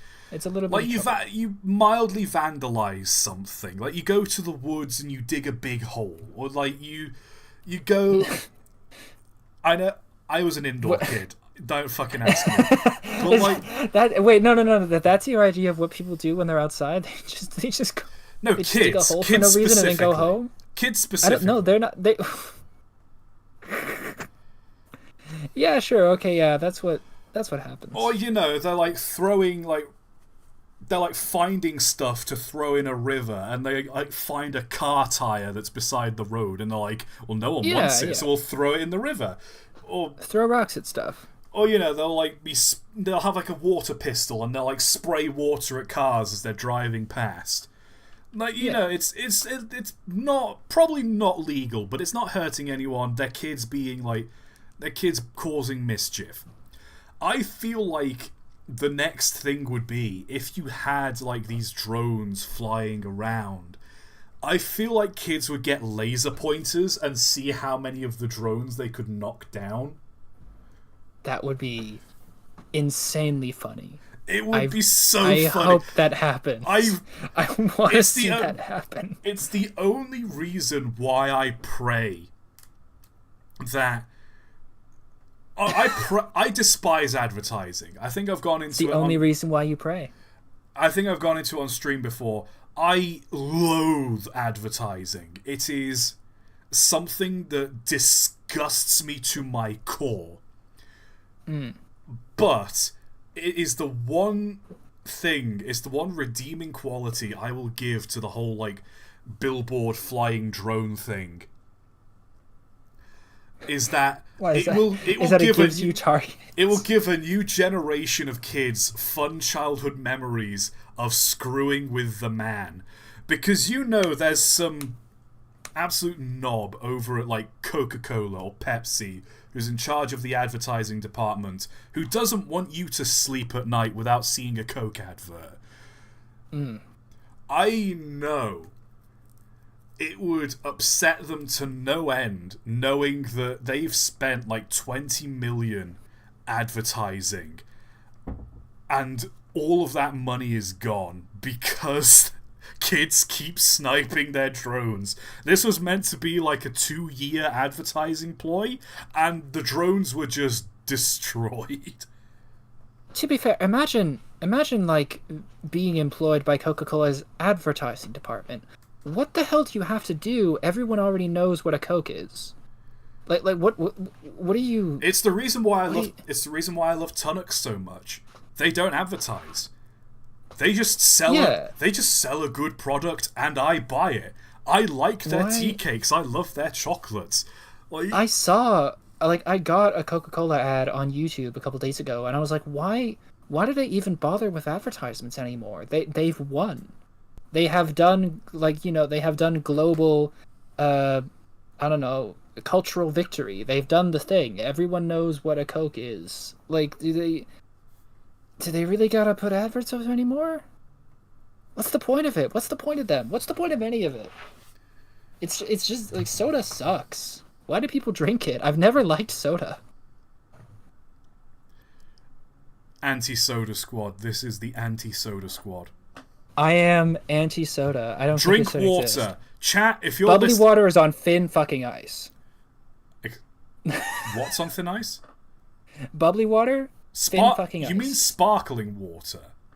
Yeah, bubbly water. Carbonated water. Sparkling water. Yeah, there's a lot of names for it, but, but it's bubbly water. I'm sorry, are you 5? What? I've not heard... That is not a weird way of... I have not heard... Okay, I've heard people ask for a bottle of bubbly, which is a way of asking for a bottle of Prosecco, but I've never heard someone refer to carbonated water as bubbly water. It's water with bubbles in it's bubbly water. Oh, so when you do the dishes, do you look at the dish soap and think, bubbly water? Well, no, that is water that is bubbly, as in it has soap in it. It's soapy water. Mike, it's bubbly water. I swear to God, Mike, you are a 5-year-old. I swear that's not weird. Although, no, there is a brand of carbonated water called, like, Buble. It's a Buble. And, like, you just say, like, Buble, it's bubbly. So it's bubbly water. It's bubbly water. If you're referring to the brand, I guess, but, like, if you're just referring to, like, sparkling water as bubbly water, then I've never heard anyone older than the age of 3 refer to carbonated water as bubbly water. I'm coming to Manchester again. I'm going to kill you. I'm going to get you for this. Admit it, Mike. You are a child. So mean. You are just a child, Mike. I admit that I forgot the word sparkling for a second, and now I'm in a world of shit about it. Thank you, ToT, for doing this to me. You call sparkling water bubbly water, and you... And fuck it, I'm gonna throw you under the bus for this. Before the stream, you were playing with a stuffed rabbit plushie. Shut up. First of all, you have a Peter Rabbit plushie. You was there when I bought it. I thought it was kind of neat. Look, we were in a church sale. Yeah, and I bought a Bionicle. What does that say about us? It says I have better taste. I bought it because one, rabbit, it's on brand. Second of all, it was only £1. And third of all, we were in a church and there was a nice old man who told me about the church. I had to buy something. Because it would have been rude if I hadn't. But I do quite like him. He's quite. It is quite a nice little thing. And to be fair, I'm not playing with it. I'm squishing it in my hand so I don't. Because like chat. You've been here. You've heard me like click around with these magnets every so often. I'm using it to sort of just like have something to do with my hands while I'm speaking. It's nice. I'm stimming. Yes, it's nice. And besides, it's not the Peter Rabbit one that I'm using. It's the one I bought at that castle. Because he's a bit more fluffy and sort of easier to squeeze. I'm making the bold decision as a grown man who has plushies on his bed to go out of my way to call you a child. This is a decision I am making, and I am standing firm by it. Call me a hypocrite. I don't care. I'm standing by this. This is just like friendly fire. This is awful. It is just friendly fire. Why are we at each other's throats? I don't. It's this sign. It's this sign that's doing it. Yeah, no, the bad energy from this picture is radiating. The sheer aura is causing us to come apart at the seams. It's getting to me. Hey, Soviet GG1. The train. This is a Pennsylvania locomotive. Ah, yes, sort of. But for what if Pennsylvania, but the Soviets? As we all know, the P. Yeah, the P in USSR stands for Pennsylvania. Someone tell Roz. Oh boy, what is this? There were proposals for an LNER 482 and a 484. Fascinating. Wow. These would have been shit. Grizzly and Spencer's ideas for the next generation expressed one traditional in shape, the other with a degree of streamlining. You're right. For some reason, the words Gresley and and are just both bold for some reason. Why? They really wanted to know that it was Grizzly and how an LNER 484 might have looked if Grizzly's preference for streamlining had been allowed to continue into the 40s and 50s. The drawing suggests Spencer's influence and perhaps a desire to honor his late and much lamented leader. Aww. Guys, newsflash. Is Spencer from Thomas the Tank called Spencer because he's named after one of the LNER designers and he's an LNER A4? Mind blown, guys. Mind blown. Excuse me, I'm going to go hit my head on the desk. Okay, I think he's unconscious. It's just us now, guys. It's just us. Oh, God. Oh, that was awful. Oh, shit. Oh, but what on earth do we have? Elben Goldstoff. Split. That's that's not German. That's probably Dutch. No, I don't think Dutch has those diacritics. I think that I'm gonna guess Polish, and I'm gonna be wrong. No, that's German. Oh. Wait, no, but there's a thing over the C. That's not a thing that exists in German. SPOLE, and then a C with a diacritic over it. That's not. I feel like you're focusing on the wrong thing here, Mike. People in chat are saying are conflicted between Austrian and Hungary. Gülsdorf is Austrian. People are a little. I'm not sure this is cursed, you know. It's not right. Yeah, this just looks like a paper model. It's a paper model, but like the actual thing itself, where it's the locomotive and it's got like this little van attached to it, it's just like a rail motor. I don't hate it. I like this. this is a charming little paper model. I like it. Like, I could see this working on a railway, like, throughout, like, going around Austria. Like, Yeah. this is like a rail motor sort of thing. Like, there was a low traffic branch line that needed some goods work doing. It's delightful. This is I think is the right word for it. It has a charm to it. Like, It's nice. It's good.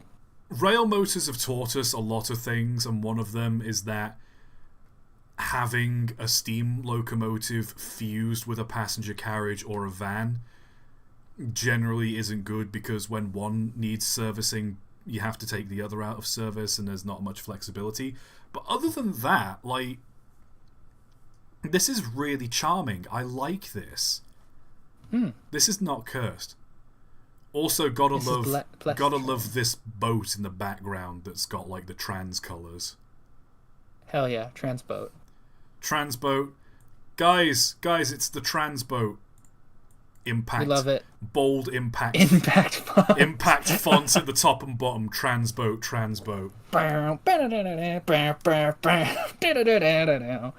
Love it. Duck's Belgian cousin. That. Why did the Belgians have big square chimneys? I don't understand. Why?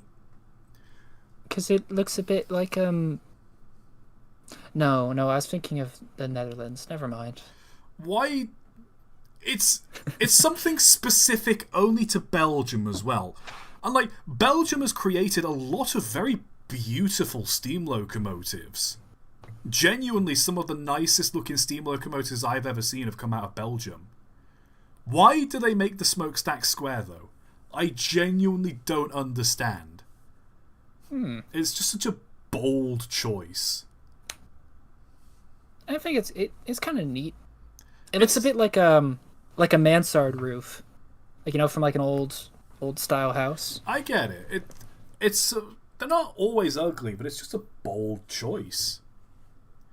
Also, I love pannier tanks. I don't know why, just no matter what, I just love pannier tanks. They are pretty neat. Okay, seen this the blue one. guy again. Jurassic Park 7.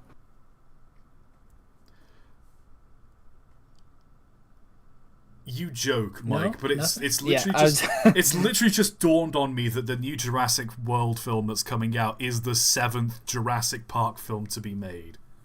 Wait, for real? I just pulled that number out my ass. What the hell? No, because you have Jurassic Park Lost World, and then Jurassic Park 3. Then they rebooted it into Jurassic World. Then there was Jurassic World Fallen Kingdom, Jurassic World Dominion, and now they're doing a new one. Good lord. Like, I'm going to put my foot down now. People with dinosaur autism probably aren't watching this stream because this is for people who train autism.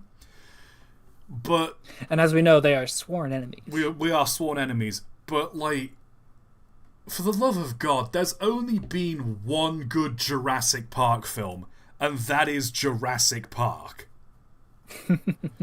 Like, Jurassic World is okay, but its existence kind of goes against the point of the first Jurassic Park film. Because the point of the first Jurassic Park film is that it doesn't matter how state-of-the-art this park is. It doesn't matter how much investment you've put in it. It doesn't matter how much you care for it or how much you claim you've done your research. Nature is wild and unpredictable. You are messing with forces beyond your comprehension. Life, you think you've got the dinosaurs contained, but life will find a way. And like, the idea that the park should never open because it is fundamentally a bad idea.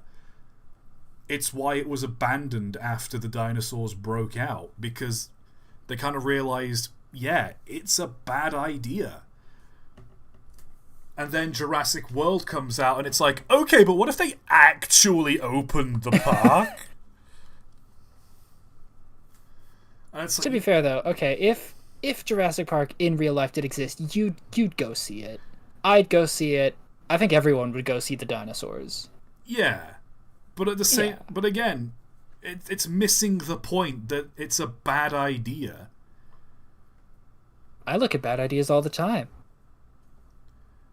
I know, you're a furry artist. Whoa! Hey! Zing zing, Ba-dum-bum. zing zing. Just kidding, furry. I like the purple on this train. I was gonna say the locomotive's got a nice color scheme to it. It's a very well drawn image. I like the rendering of it. It's very well done. Like the shadowing and all that. Like, this is good. This is very good artwork. AI could never. AI truly could never. This is something that someone drew that came from the soul. Exactly. Someone's beautiful soul. Santa Fe. Not sure those color schemes go together on that locomotive. Santa Iron. Ha ha. No. Womp womp. Oh god damn it, we're back to the anime girls! Woo! Don't Yay! woo! Don't woo! Look, Chad, it's anime.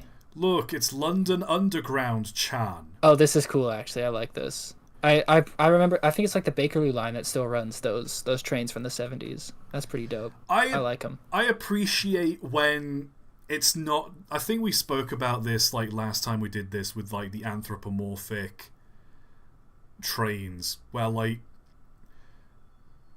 this is just an anime girl that's decorated like a tube train. There's not much personality to it, if you know what I mean. I mean, I guess. I think it's kind of neat. It's just an anime girl in a costume. Like, it's not... Well, I think that can be neat, too. It's neat. It's stylized, don't get me wrong. Like, the glasses are kind of shaped like the windows of the engine. She's got an armband with the Bakerloo line on it. You know, she's got the name tag that the drivers would have. Like, the little bum bag she's got there. This has got like the print of the London Underground engine on it. But at the end of the day, it's an anime girl just in a blue jumpsuit. Not in a jumpsuit, but in just, you know what I mean? It. I like it. Hot take. I think that I find the London Underground much more interesting than most steam trains. No, I get it. The London Underground was like one of the first major electric railways in Britain, possibly the world. I don't want to... It was the... I think it genuinely was the first underground, like, metropolitan metro system in the world. It's very cool. I'd love to see more, I don't know, train content about the underground. This is still an anime girl in a costume, but I don't mind it so much, I guess, because there's more going on. Boy, God, look at those pantos. Look at the size of that. Look at the size of that. Oh, I can't. One sec. Hold on. Pantograph? Pantograph. Good lord, look at the size of that pantograph, chat. Just the idea of her having to stand underneath like electrical lines. Could you imagine a human being like having to constantly run under that in order to stay alive? That'd be a nightmare. It would be awful, but like I don't mind this so much because it's a lot more. It's not like, oh, we cover them in like accessories. It's like, no, you're just wearing a jumpsuit that's the colours. You've got some print on it. It's a lot more simple, but it also is kind of utility as well. Yeah, that's fine. This is just a woman. This is just a woman who drives a train for the State Railway of Thailand. Like, she's not a human version of the train. She's just a woman who drives a train. Just the train driver. Hell yeah. Cool. Yeah. No. I'm not buying this. I'm not buying God into damn this. it. No, I'm not. No, I'm skipping over this. This is a thirst everyone was trap. going nuts. Everyone was going nuts over that, like the lady from Resident Evil, the vampire. I didn't see it. I don't see it. I still don't. What? No. Alright, this has personality. The side bag is like a cargo. Yeah, like I like that. That's such a funny. That's a funny visual. Like if for that alone, I'm giving this a pass. That's pretty cool. That alone, I'm giving it a pass. Like, yeah, okay, she's a cargo train. She carries shipping containers. She's got like a satchel bag. That's like. I'm not gonna lie. Funny. If I saw a satchel bag in a shop that was designed to look like 2 cargo containers stacked on top of each other, I'd buy it. That would be cool. Yeah. Also, check it out. Like the air hoses for the I don't know, whatever they do. The brake lines. Yeah, brake lines. That's what they're called. Those are kind of neat. That's a neat little detail. Yeah, she's a bit of sort of dynamic. Shoulder-mounted brake lines, and like she's got glasses, which is the front of the locomotive. I love that she's even got like the windscreen wipers on the glasses. That's just a nice detail. That's pretty funny. That is pretty cool. I like this. Again, I don't agree with it's an anime girl wearing the clothes, but you know what? I can't hate this. It's a train themed. This has a lot more charm to it than just this. This is a thirst trap. Get away from it. For me. This is good. This is okay. Matt, you talking about Lady Dimitrescu has reminded me of like. It's the reason why I don't get the simping for her. It's like, yeah, I mean, I don't either. Because on the one hand, I get it, like, ooh, she's really tall and she's voluptuous. Who wouldn't want a tall, women? Who wouldn't want tall, voluptuous, dommy lady? But on the other hand, personality is a very big factor. She is fucking evil. She does not care. That would be about a problem. Yeah, like that would be an issue. Like, oh, you're into degradation. Cool, she's not. She just wants to kill you. Let's move on. She just wants to kill you. Don't fantasize about having a relationship with this woman. She wants to kill you. On. God damn it. Oh, I'm talking about that. To say, speaking of things that want to kill you, that the next image down is. We'll get to that when we get to that. Yeah, we'll get to it when we get there. But yeah, no, it's a schematic. That is a Grizzly Pacific, but it's not Pacific. A Grizzly Atlantic. No, an Atlantic would be 442. This is a 242. God damn! I was hoping that wouldn't be an actual train. I was making a joke about the ocean. What's another ocean? The Grizzly Baltic. The Baltic Sea. That's a sea, not an ocean. Damn it! What other oceans are there? The Atlantic, the Pacific. There's only two oceans in there. Well, I guess the Arctic. The Antarctic. Yeah, the Arctic Ocean. This is a Grizzly Arctic. There we are. We got there in the end. Mike Baltic is 464. You messed up again. You messed up again. Look at this guy who doesn't know trains. Look at this guy who doesn't know trains, not knowing anything about trains. I only know rabbits and movies sometimes. Oh my god, I did not expect this. I did not expect this picture to be so big and so compressed. This feels like one of those photos that's gonna kill you in like a few days after you see it. You're going to, you know how in like, you know the Sonic.exe creepypasta. Yeah. The story is the guy this big Sonic fan. He gets the Sonic.exe disc, and he's got like the Sonic plushie. And after he finishes the game, he looks at the Sonic plushie, and it's got like the black bleeding eyes, covered in hyper realistic blood. I like the idea that you look at this picture and like you hear whispering, so you close it and you look at your windowsill, and there's just going to be a little like Hornby-sized model of Thomas, but looks exactly like this. Oh god, but that would be terrifying though. Imagine you look at something and it is like pixelated in real life, like JPEG compressed. Like no matter how close you get to it, it always looks like blurry and like weirdly tuned. That would be frightening. I don't know if I've pitched this idea to you, Mike, but it's an idea I've had. I don't know if I pitched it on stream either. It's an idea I've had for like a story I want to write. Someone said Pixels 2015. Let me just pitch this to you though, real quick. The idea is like this guy who does like paranormal investigations and things, but like it's not so much like his whole job is just finding out if a place is haunted, what's haunting it, and dispelling the ghost. He's kind of like a Ghostbuster, but like without like the theatrics. Like imagine like a blue collar contractor that like a plumber who shows up to your house to get rid of ghosts. Right. That kind of vibe. That's a good idea. Anyway, I feel like I don't think it would sort of connect with the masses enough. Have you considered having Iron Man in it? I think if we do the Marvel connection would really strengthen the market appeal.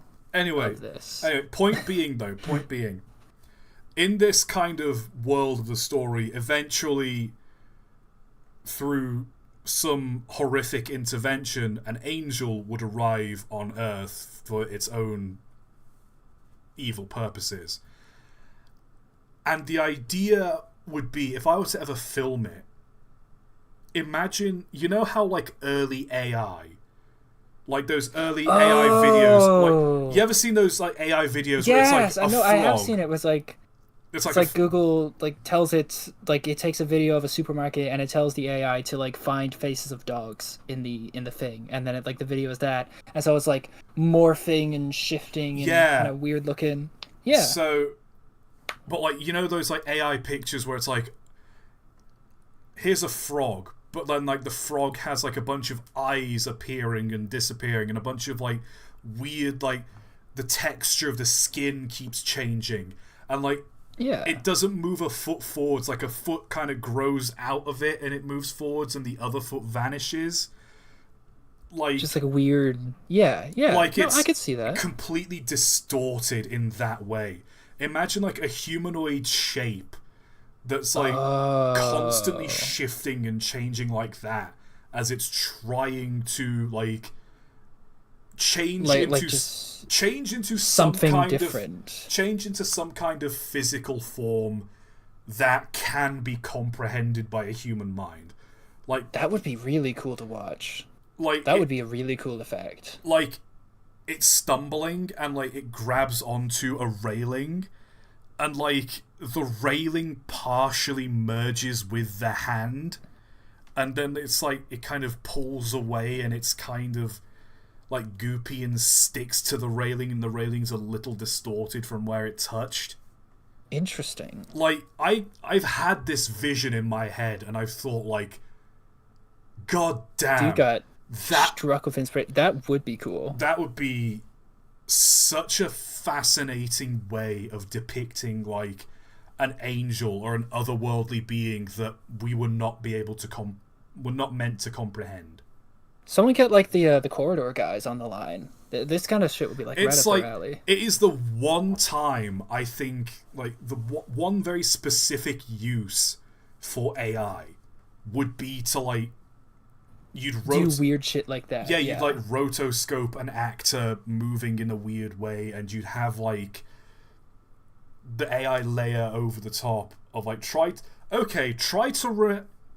render something that. Well, the point of it is that like it's too like it needs to, for the effect to be properly working, it would need to be like it would have to be far too fluid for like someone to hand animate. So this is a point where like using AI would actually be the only way to really get that, because otherwise like even if you were as a person trying to do like morphing animation, because like we naturally want to make things make sense, you will always, it's like how if you try to draw random dots on a piece of paper, you will always end up with some kind of pattern, even if because it's impossible for you to be truly random.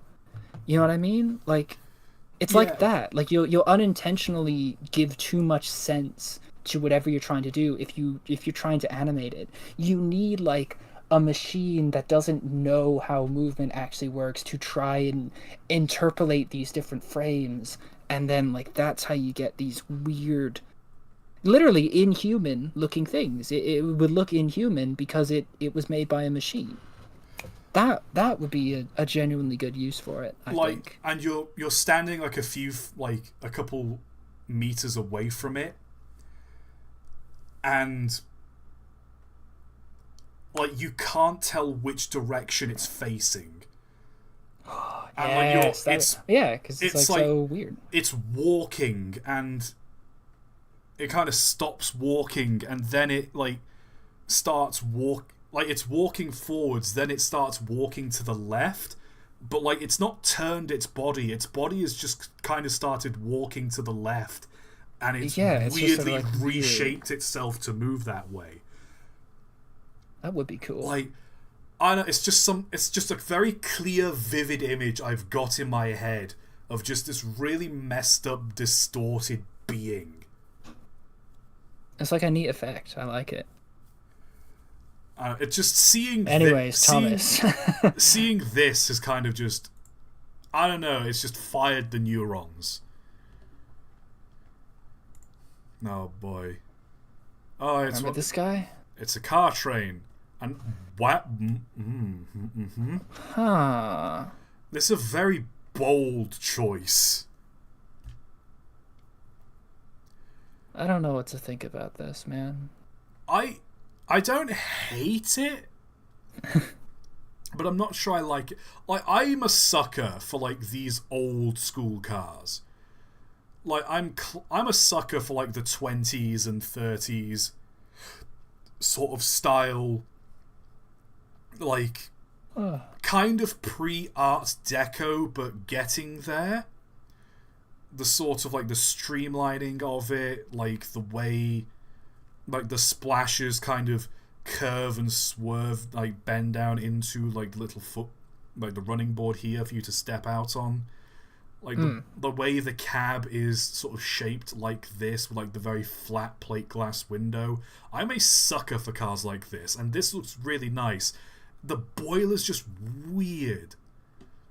I don't like it. Just feels cheaper. I don't know how to. Ugh. I don't know. It doesn't quite work. And the light bar on the bottom is very clearly like PVC pipe that's been painted. Like the front looks really cheap and tacky, but the back looks like really pristine and well done. Well, because that's the actual car is. That's the problem. Whoever did this needs punching. Hot Wheels Flying Scotsman isn't real. It can't hurt you. It's not the Flying Scotsman. It's quite clearly the Great Scott. Great Scott. I love it. Marty! Marty! We need to go back, Marty! Back to the future! I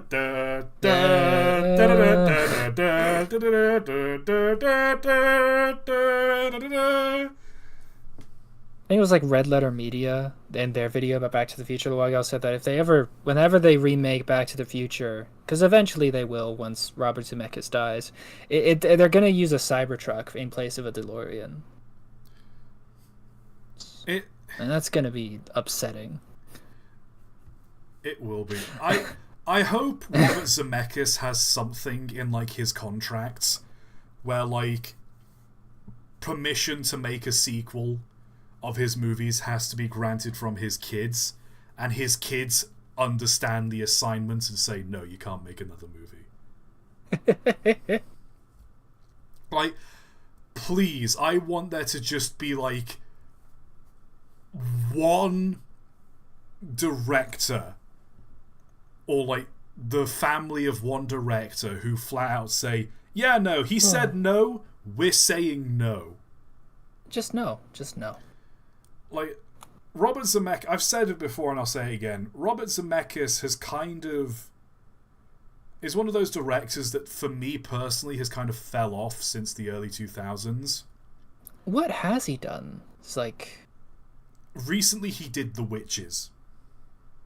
The Witches. The Witches 2023. It's... 20. From what I understand, it's not a good movie. That's probably why I've never heard of it. And he also did Pinocchio as well, like the live-action Pinocchio. What, the Disney Pinocchio? Yeah. The Disney remake Pinocchio? Oh, yeah. Jesus Christ. Like, he's one of those directors that, for me personally, storytelling-wise, he's kind of fell off. The fact that he's done, like, a Disney live-action remake really is a sort of... It's telling. I think it was one of those, he wanted to do The Witches, and it was one of those deals where, okay, you can do The Witches, but as long as you do a Pinocchio remake for us. One of those things. God, it really upset me that Lilo and Stitch, the remake, didn't bomb. It's genuinely an awful film, and I was praying that it would bomb, and it didn't. So, looking forward to another, 10 years of Disney live-action remakes until they sort of cannibalize their entire back catalog. Good lord. Then it'll be VR remakes of the movies. Hate for the Walt Disney Corporation cannot be expressed in any meaningful way. It is simply pure rage and emotion. If I had the word hate written on every inch of my body, every nano inch of my body, it would not come close to 1/10000000th of how much I hate the Walt Disney Corporation. Alright, easy there. I was trying to remember the name of the computer from I Have No Mouth and I Must Scream. I don't know what it was called either. That's it. AM. Chill out there, Am. I truly dislike Walt Disney Corporation. Mike thinks, therefore he thinks he am. It would have been better if they went out of business at the end of the 70s. And I truly believe that. All of the 90s stuff that people say is really, really good, it's mid. Mid. Lion King is mid. Mulan is mid. Whatever. I don't think it's that good. Treasure Planet was good. Atlantis was good. That was because that was both of those were passion projects by the two directors pretty much. They really wanted to do those films. And then Lion King and Mulan and Little Mermaid, that was I think it was Katzenberg, or it was the guy before Katzenberg. I'm a bit fuzzy on it.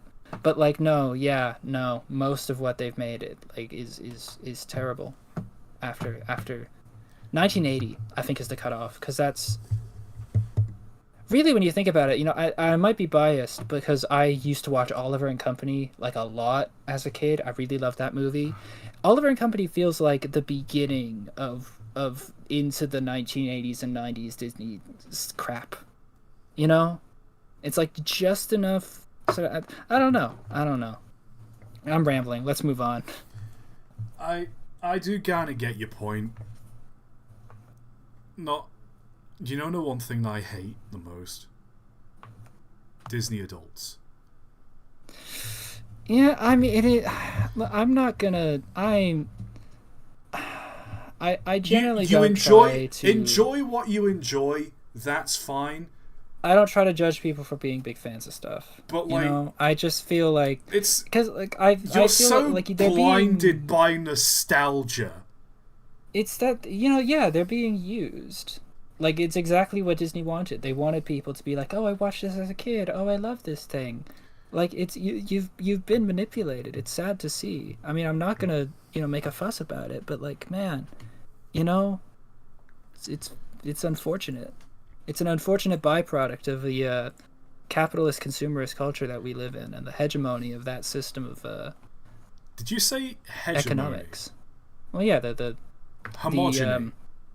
No, hegemony is a different word. It refers to I don't know the dictionary definition, but it's like a domination of a group. Hegemony. I've been taught.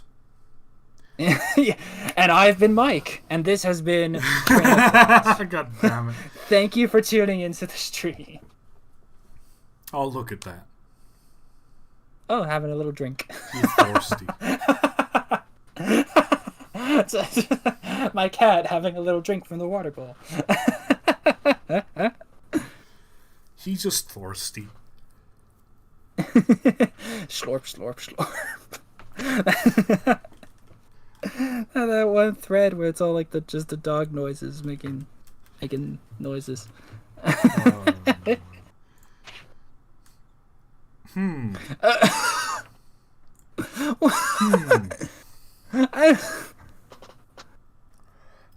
I love that, like, each of these engines has, like, a really, like, different and expressive face. Like, this one, he's a steam engine, so he's kind of old and kind of outdated. He's got, like, the mustache, but it's kind of thin. You've got this, like, pantograph electric engine. You know, he's got, like, the red nose and the big eyebrows. You know, because, you know, the pantograph's at the top, you know, big black bars, so you'd have the big black bars with the eyebrows. You've got this locomotive here, which is... I can't really tell what's going on because it's all bandaged up. It's got a good expression. You got this one here, which has got, you know, like the kind of bullet, like the Shinkansen, the bullet face, the very rounded face. And then there's just this one. They're like, how do we draw a female angry train? I don't know. We'll just make it pink, give her love heart cheeks, and just draw a random anime woman face. We'll also make sure to give her 2 right hands as well. No, ToT, I think that's the train I think that's the hand of the bullet train there. No, because it's pink. Her arm's pink, and so's that one. She's got 2 right hands. Oh no, you're right. Oh, it is. Oh no. Because like the arms, they made a mistake. The arms are clearly like color coded to the engines. Like this one's engine's similar to the face color. This one's no, I see it now. blue I see arms it as now. well. Yeah. Orange arm. The Shinkansen doesn't have any arms. She's just got 2 right hands. That's unfortunate. I don't understand what is going on here, and I'm not sure I ever need will. to. Yeah, no. Very big boys. Santa Fe Doodlebugs. Wow. Wow. Wow. Just both of us turn into Owen Wilson. Wow. Wow. Wow. Streamline Doodlebug. Whoa. That was me trying to do like a variation on it. It didn't work. We've had this one before, the pantograph engine. Oh, this is going to be a bunch of... Oh. Alright. We'll start here. So this is... Yeah. It's a train. This is Photoshop, right? No, or... Actually, no, it's not. It's real. I don't know what I'm supposed to be looking at here. It's a hall, a Great Western Hall, and they've basically... I know this is like a metal bracket and some metal loops that they've screwed on. It looks like they've just zip-tied a cow catcher onto the front of the engine. They've mounted an American-style headlight and bell onto the front as well. And it's meant to look like the Polar Express. Oh, okay. Which... That's kind of neat. It's not good, but it's not offensive. It gets a pass. Tob. What's he got in his mouth?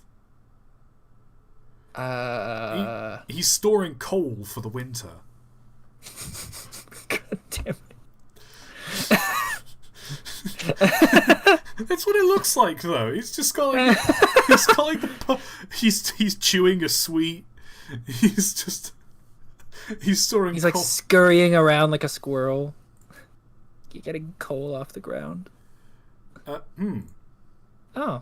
I don't know where this is, but I want to go there. I love that they've just got a railway track going straight through the middle of, like, this park. There's an ice cream stall here, and they've just got a train going right through it.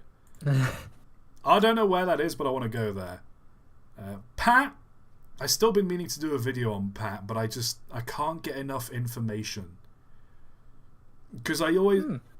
Every time there's only like 3 pictures of this thing, and like 2 of them are really crap quality. What's so special about it, apart from it being tiny? Basically, the frame is taken from a locomotive's tender, and it was cut down, and it's a one-of-a-kind engine that was used to, like, shunt around a load of coal wagons. Oh. Like, literally, this is just a one-of-a-kind engine that was built to do, like, a shunting job. And it's just did it for a long time, and it just kind of became, like, a well-known sight to the people at, well, wherever it worked. Someone in chat just said Pat has :3. And I get that. It's like a little bean. Wait, Uwu small bean kind of engine. Let me open up. Let me just open up paint.net real quick. Oh boy, I love these bits. What's your favorite part of the stream? I like the part where ToT ToT took a long time to draw something. Are you quoting Game Grumps at me? I tried. It didn't work.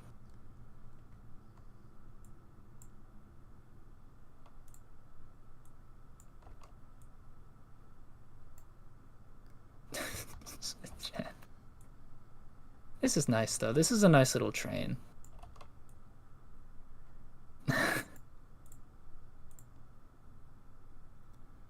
Yeah, I see it.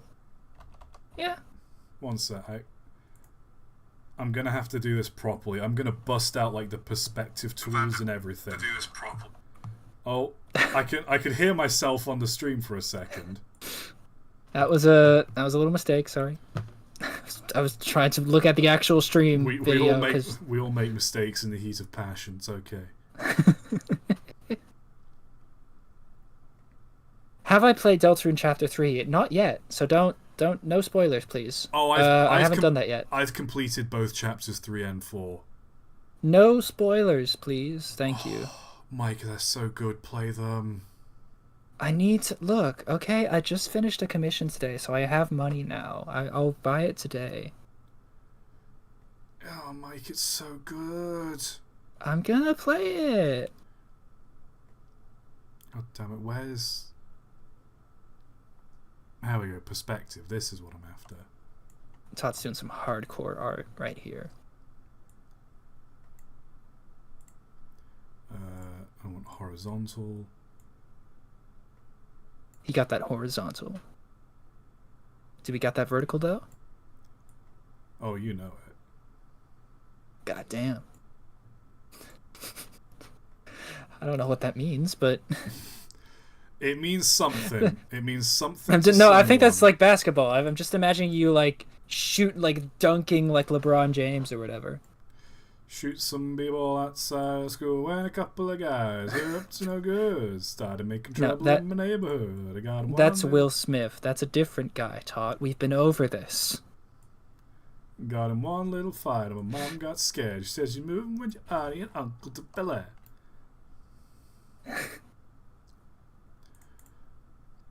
Oh, let me just... Someone in chat just said Outer Limits reference?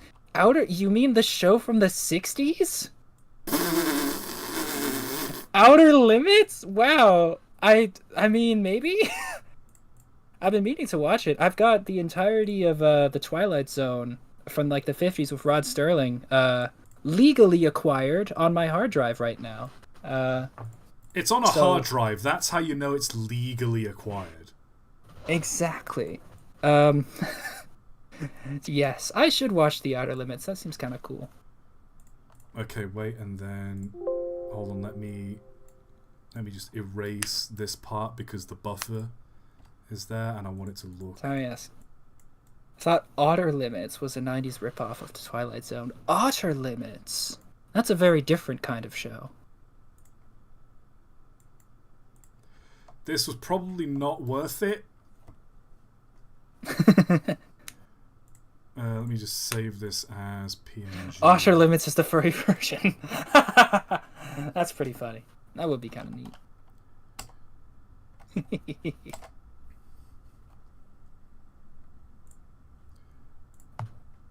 Right, I'm gonna put this on screen. Let's see. Let's see what you've done. Let's let the judges decide. ToT has cooked up a traditional Manchesterian image file with a chocolate sauce on the outside and a rich, creamy inside. We'll see what the judges I see think. it. I see the colon-3. I see it. It took you that long to draw that? Hey, it wasn't the fact I didn't. Hey, I drew the colon-3, but then I drew. It was like 20 minutes. I drew it flat, and then I used the perspective tool to change the angle of it so that it would actually look like it was drawn on the side of the engine. You could have just distorted it. You could have just like skewed the. What do you think I was distorting it? I was using a perspective tool. It took you that long? Sorry, I'm not an artist. Sorry, I don't.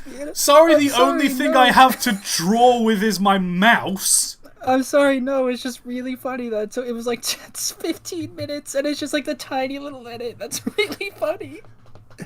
I love it though. No, it feels fitting. It's nice. Is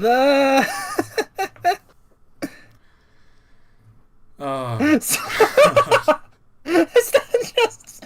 Do you just have that on hand now? I have that on hand. It's a Steam overlay. I can just click a button and I can just. Suffering. Oh no. Oh, right. Let's. Where were we? Oh boy, I love a compressed pannier tank. You get 4 pixels. That's all you get. Hey, can I get 500 pixels? Best we can do is 20.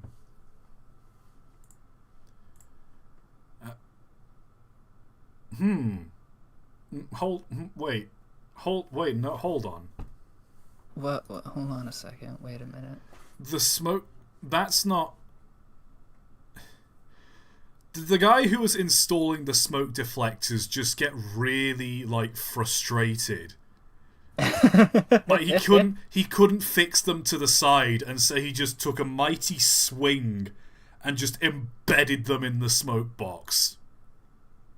Ooh, I kind of like a smoke inflector. Someone said in chat. God damn it. Stop being funnier than we are. No, that's why we have the chat. So we can leech their humor for our own gain. Exactly. Little do people realize I'm not funny, but when I have chat mocking me, suddenly I'm hilarious. It's great. It's a symbiotic relationship. I'd call it more parasitic, but yes.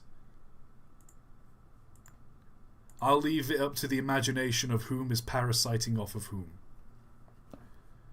Also, this is I'm sorry, I didn't mean to bore you with my remark. No, it's just we've been going for a while. God, Yeah, how long have we been streaming? Like 2.5 hours. Aye. We'll wrap it up soon. We'll find something pretty We'll wrap it up with a custom. look through the stream highlights and yeah. We've got a big Garrett boy. Blue. Like a nice what's it called? Like a baby blue. Like a kind of. Would that be like an eggshell blue? It's kind of. I wouldn't say Robin's egg blue, I think. Yeah, it's not quite pastel, but it's nice. It's a nice blue. It's a calming color. It's nice. America. Oh, that's unfortunate. This is another Garrett engine. The Chud train. Why they've put another? So it took a second. I'm sorry. I didn't realize you were... Mike, I didn't realize... This is awful. I didn't realize you were a Wojak, Mike. No! The Chud train? I was saying this is... Well, look what's written on it. That's not good. I don't know if I'm using that correctly. You saw America First. I just see words on the internet. Your first instinct was to talk like a Wojak comic. I hate myself. What's worse as well, chat, is I know Mike. Every time we bring something like interesting up, or like something that like, ooh, wouldn't it be like crazy if this happened? Mike immediately follows it up with a picture of the nothing ever happens Wojak. It's a joke, okay? It's funny. I find that one particular image funny. Just nothing ever happens. It's really funny. If you'll consult the graph and it's just nothing, it's just the nothing happens graph. It's just the rate of nothing increases over time. Nothing happens. It's really fun. No, don't call me Reddit brain. No. You need to be called out for this behavior, Mike. I need to take a hard look at myself. I really do. Yes, you do. I'm sorry, Skylar. Someone in chat said I'm sorry. Oh, wait, what is this? Is this I need to touch grass. Oh, Hesse. The Chessie system. I can never look at that C and read it as a C immediately. I read it as a circle with like a thing cut out of it. It's a cat. So when I look at... I know it's a cat, but it doesn't look like the silhouette of a cat unless you've already seen the image. It doesn't look like a C very much. It looks like a circle with a thing in it. So I read this as Hesse system first, and then I'm like, oh wait, that is a C. What's interesting me is... What is this meant to be? Because obviously it's some kind of steam locomotive. Because it's got the cylinders. So what's this unit here? Is it meant to be like a diesel pneumatic engine? And like rather than steam power, these are powered by like air pressure? Someone's saying it's steam turbine. Turns out I think it's a Jigglypuff. God damn it. We've seen that. Who's that train? Mood. It's... Oh. Yeah, no. This is real. Can't park there, mate. Yeah. I think they overshot the platform a bit. Just average Pennsylvanian day. Can we also talk about the fact that among this crowd of people, there's just this one guy here who's just merging between dimensions? Like, look at how sharp everyone else is in this picture. Like, you can clearly make out like some of their features. They're wearing clothes, and then there's just this person here who's just kind of blurring into reality. He's being beamed up back to the Enterprise. He's an anomaly that is breaking through the barriers of dimension. And you know what? Good for him. He's walking... That's, very, very brave of him at that time, you know? He's walking through, like, a trans-dimensional fault line. It's very brave of him to be trans-dimensional in that time. Very incredible. This one's wearing a flat cap. He is just wearing a cap. Weird smoke. God, that just reminds me of some dick my sister dated. He always wore a flat cap. Yeah, screw this engine. He looks like my sister's ex.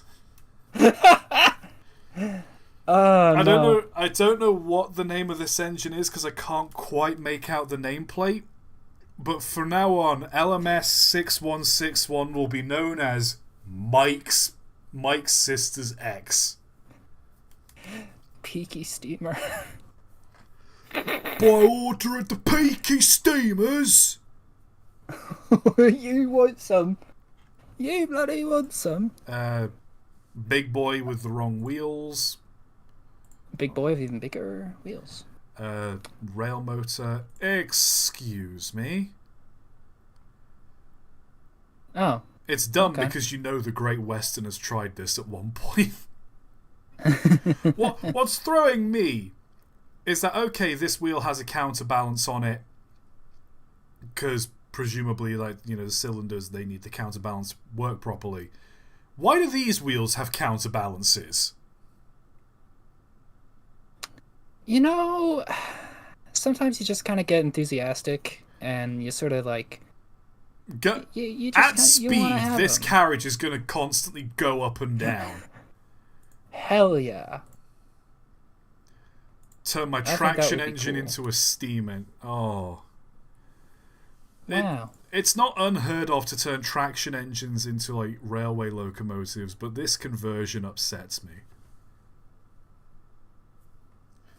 Why are there pipes going to these wheels? Why is there no other support? I like how they're kind of squiggly. You see? I don't like the squig. Hey, an engine that I've already done a video on, because we're that far behind on this shit. Image. What? Why? What?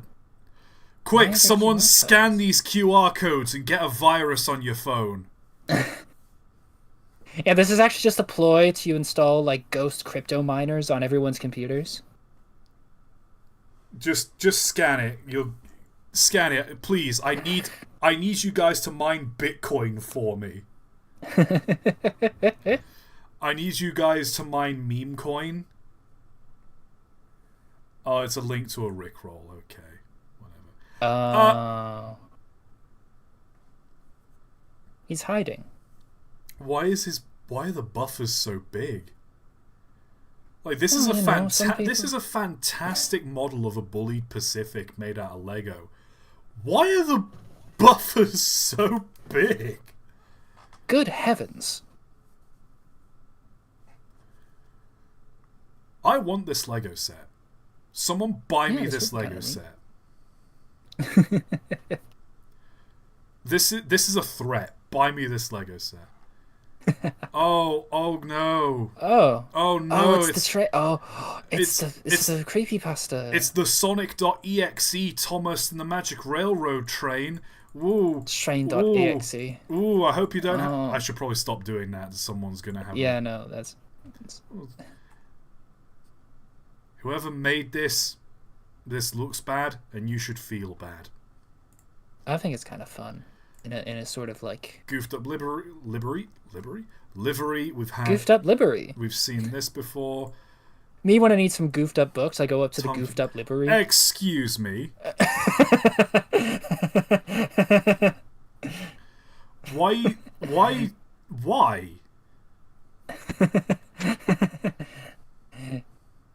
Jazz for your soul.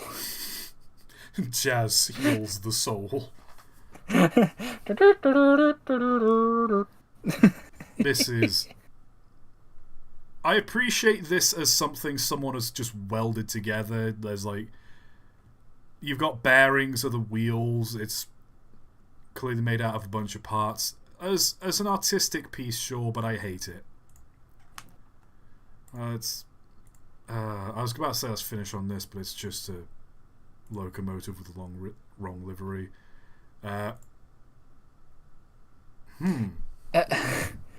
You put your shed in front of the thing there.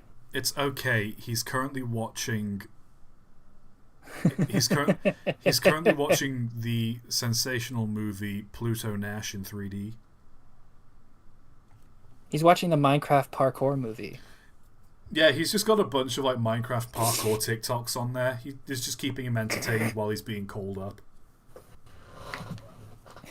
He has water and he's listening to his favorite music.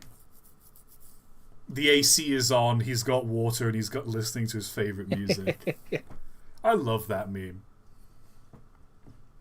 I love it so much. Oh. Interesting wheel arrangement. It's just a little guy. Is the wheels? What did them wheels do? Turn. Good.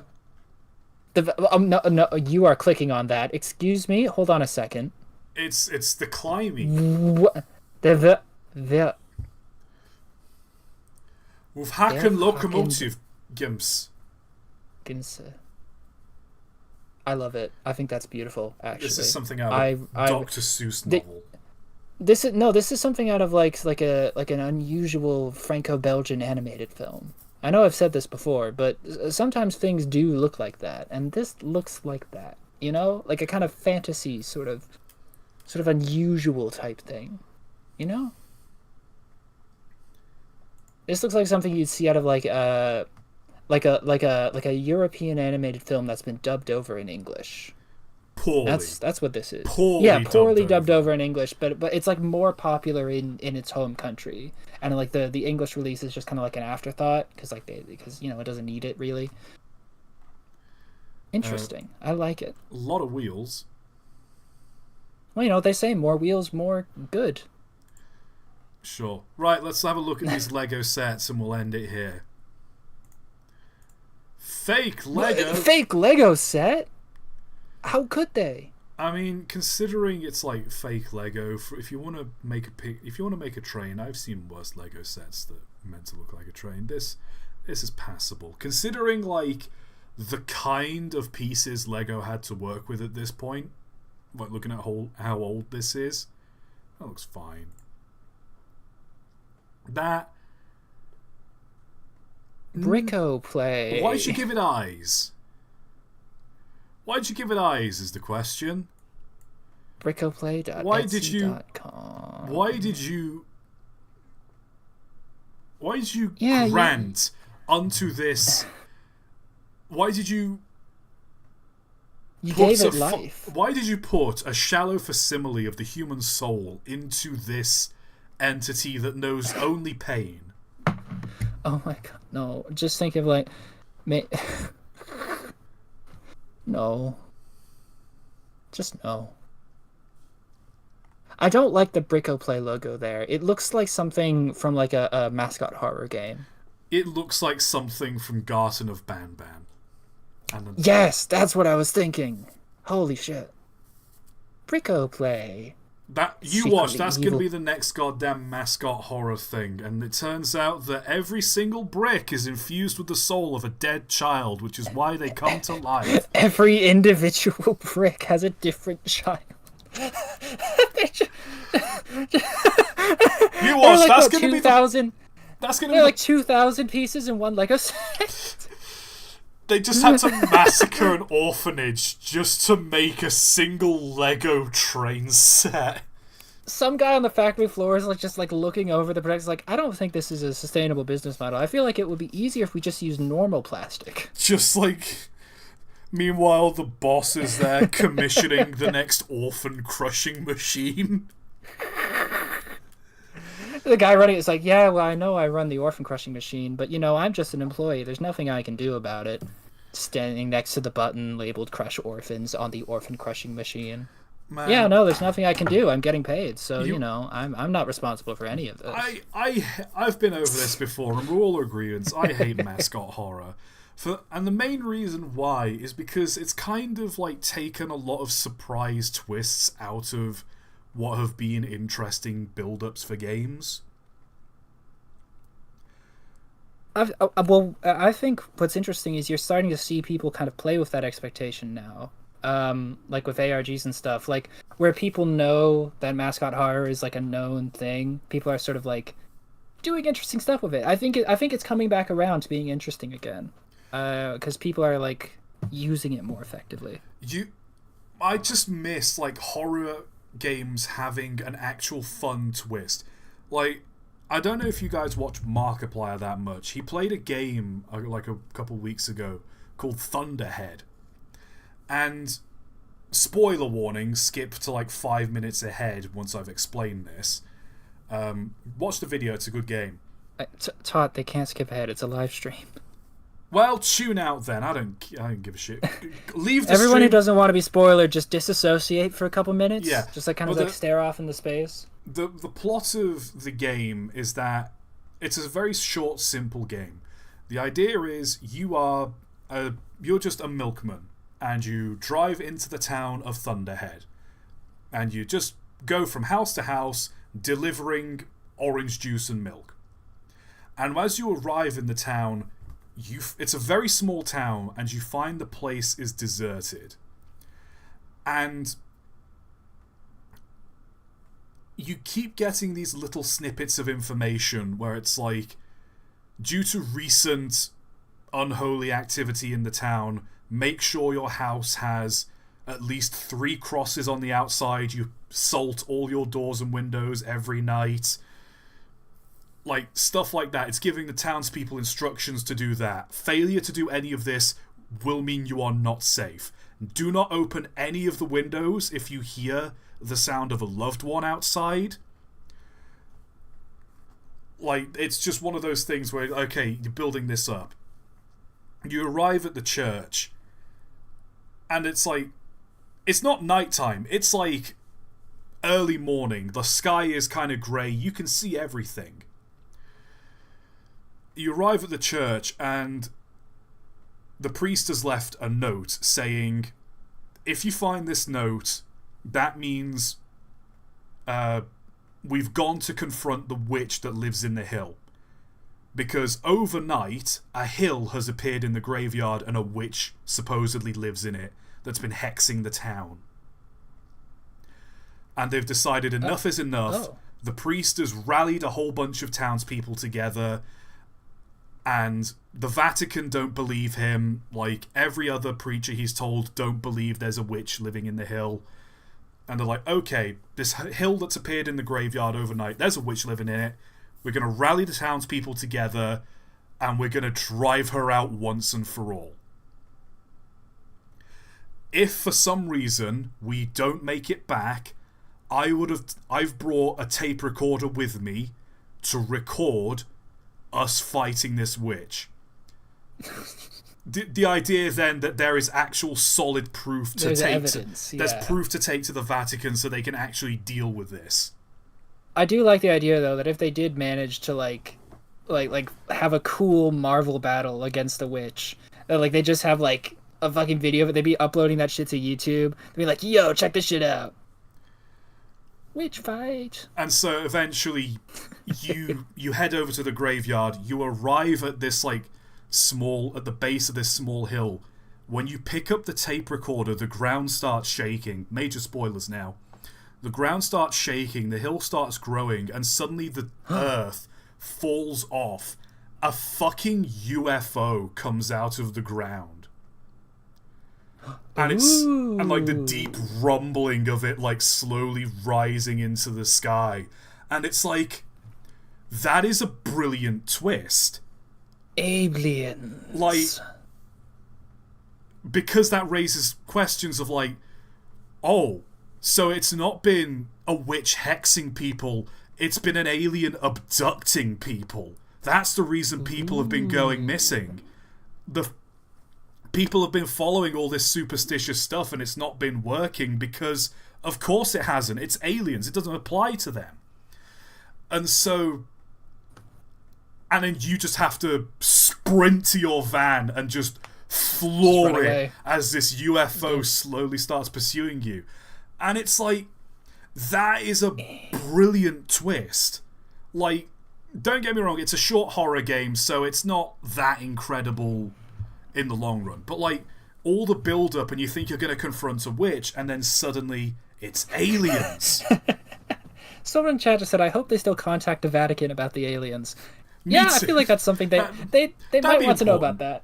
But like, it's very nope. It's very nope in the sense of like, oh god, Nope was so good. You don't fully expect the twist, but the twist works. Nope was so good. God, Jordan Peele is a fucking genius. And so it's just one of those twists where it's like, that would be a brilliant twist for a horror film. Or like any horror story, the idea that we don't know what this witch is doing, but it's not, all of our like religious garb isn't working. It should work. We're gonna confront them, and the horror of realizing this is something beyond your comprehension. It's pretty nuts. You know, like that is phenomenal. I want to see more horror games with twists like that. Hell yeah. It's such a simple twist. Anyway, let's finish looking at these stupid Lego trains. Yeah, let's try a knockoff Lego train. Is this... You know... Is this a Sam's train thumbnail? Because I've never seen a thumbnail like this on Sam's trains. It looks pretty bad. Like, he's usually much better when it comes to his thumbnails. Mm. And this isn't even like much of a knockoff Lego train. This is just the Lego Hogwarts Express from like a year or two ago that's just made using like cheap knockoff Lego. Yeah. Like that's it really.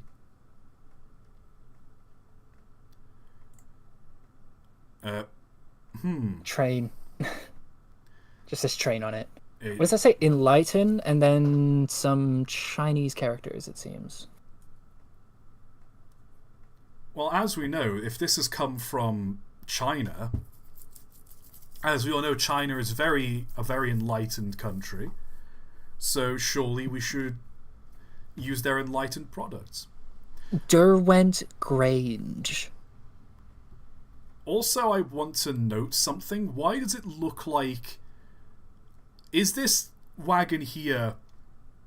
Is this meant to be like a wagon? Or is this meant to be a tender? I can't tell. I think it's just... Because it's got these red lights on the back, which imply that it's some kind of tender. But also, the locomotive has a coal bunker at the back, so it wouldn't need a tender. I think it might just be poorly designed. I think it's there to enlighten, and that's its true purpose. I'll see me. This isn't too bad. But why did they give a smokestack and funnel to a diesel locomotive? Literally, I would not have an issue with this if they just removed this smokestack. Why did when they the put Italian doctor diagnoses you of autism, I'll see you.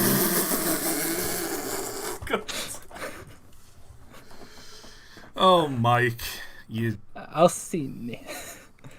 I like it. I think that's neat. Kogo. I love that the tracks aren't even a molded piece. They're just like... they're just... You have to build the tracks yourself. Just like a real train. I thought the tracks just naturally spawned in. Yeah, no. In some places they grow naturally, and in others they have to be artificially constructed. I see. Oh, this doesn't look too terrible. It's got a little station and everything. It's awful. And a motorbike. It's awful. The proportions are just awful. There's like a mile of overhang of the boiler sticking at... Like, what do you mean? Well, you know... The chimney is in the middle of the boiler. But look, they got flowers at the station and a little hand pump car at the back. The carriage is like... The proportions are awful. They got little chevrons on the side. That's got to count for something. Oh, I'm sorry. All my misgivings are completely unjustified because it has Go Faster stripes. I'm completely sorry, chat. You're right. Bricks. I love that. First of all, the smoke box is bigger than the boiler. It just kind of sticks out over the top. And I also like that there's no one on the horse. It's just a loose horse. This horse is just robbing the train. This guy's just throwing things onto the horse. Horse. And this guy, I've just noticed there's a white horse in the tender, and this guy's got a gun. It's his stand. He's God damn it. Stand is it's just a horse. It's just my stand. A horse. And I love that this guy's in a face-off with the horse. Draw. Just like the horse. I feel like, I don't know what would be funnier, if the horse is just a normal horse, or the horse was able to, like, draw a gun out from somewhere and shoot. Oh, dear. This is We love a good horse. I also love that this is like a steam locomotive, and like the cactus and the horses implies it's meant to be kind of like Wild Westy. But that gun just looks like a semi-automatic pistol. Yeah, and that's just a normal thing. And this guy looks like a police officer. Like he's got a regular police officer hat on. Dude is showing up to like a cosplay convention. Or like something, I don't know. This is stupid. This is weird. It also says freight train when it's not really a freight train, is it? By the looks of it, it's just more like a. It's just I don't know what it is. It's, I'll tell you what it is. It's not a freight train anymore. All the freight's been stolen. I'll tell you what it is. Bad. Yeah. Right, let's look at the stream highlights, because people have been atting me in stream highlights. Oh, there you are. You were on about edgy personas earlier, Mike. Hell yeah. Yay! We did it. We did it. We did it. We did it. Yeah. Wow. Medic TF2. Oh, because we were talking about the TF2 gifts. Emmesis Blue earlier. I love the pointing Wojaks. It's a pretty funny bit. I think I've said somewhere on my friend's camera there's a picture of me from when we went to Beamish doing like the soy jack excited point at a steam locomotive. That exists somewhere and I need to find that picture. Trains of TF2 by Amtrak guy. Mario and Luigi, because we're having that conversation. There you are. Hell yeah, the spinny Dorito. Look at that thing. Look at it go. The thing. The bell on the side of that Dutch engine is called a tender bell, which rings as the emergency brake cord is pulled on the coach. When the cord is pulled, it pulls the hook away from the spring clapper, which rings the bell. Surely, if you pulled the emergency brake, it would be more effective for it to just apply the brakes. Like, instead of having to like have this Rube Goldberg system where it rings a bell and the driver then has to stop, surely it's better that you pull it and it just opens like the vacuum valve and it just puts the air brakes on. How would the subscribe?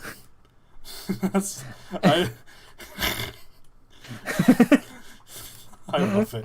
I love it. That would be really good, yeah. It's a paper-craft version of that engine, but it's not real. Yeah.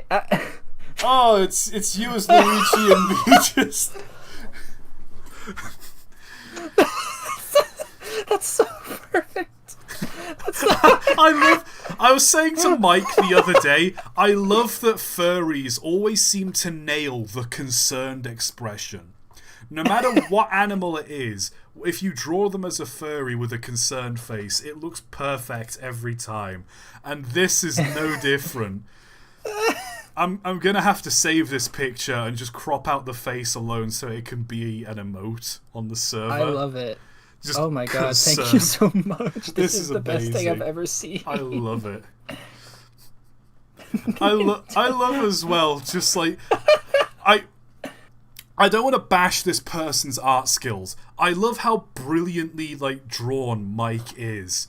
Like, the proportions aren't perfect, but it was a quick drawing, so I'm not going to get on you for that, but like you've got like the shading, you've got like the tipped coloured ears, you've got like the clearly well drawn out like the Luigi costume, and then just look at the door, which looks like it was looks like it was just cobbled together in paint, and like the tech, just like clearly that's just Arial bold in like all caps. That's like had you know that meme where it's like you can tell when someone is better, like usually draws one thing by like looking at an image, and like one part of it is like very accurate and realistic, and then everything else just kind of like doodly. Yeah, I feel I get the feeling, and this is a prediction, that this person does a lot more like headshots and like expression work than he does like bodies or scenery. Yeah. And that's cool. This is beautiful. I love this so much. Thank you. What's the username? I want to call them out, actually. Muka/Skylove. Thank you so much. It's really one of my mods. This. This is one of my server mods. It's beautiful. This is what one of the anime girls is. Oh, is this the one that had the shipping containers? Oh yeah. Nice. Herbie. Wow. Yay! 3. I love it. Suffering. Nothing really encapsulates my streams more like this picture. No. Whoever made this should feel bad. The monolard rail. The monolard. Mallard. The mallow rail. That says mallard, Mike. I'm doing a monorail bit. Is mallard monorail. The mallow rail. Oh, god damn it. Oh. It's the JD Vance image. This image gets you banned from entering SOTOR. This shit will get you deported from SOTOR. Oh.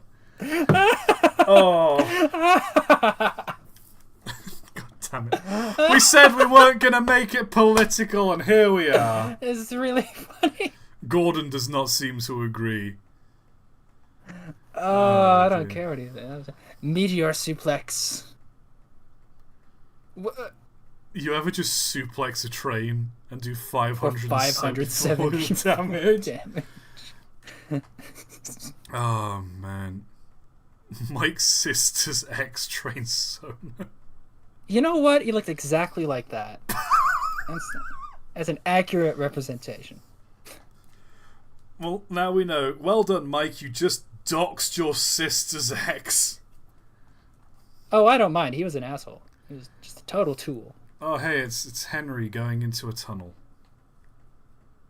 It's in reverse, though. The smoke is being sucked in. Oh. I don't understand. Get imprisoned, idiot, I guess. Just screw you. There's something really funny about that. I love like the reversed memes where it's just like it's clearly like something being let out of somewhere, but it's reversed to look like it's being put in. So I'm back in the fucking tunnel again. So it's just screw you, dumbass, back into the tunnel with you. Get back in there. Haunts. Oh.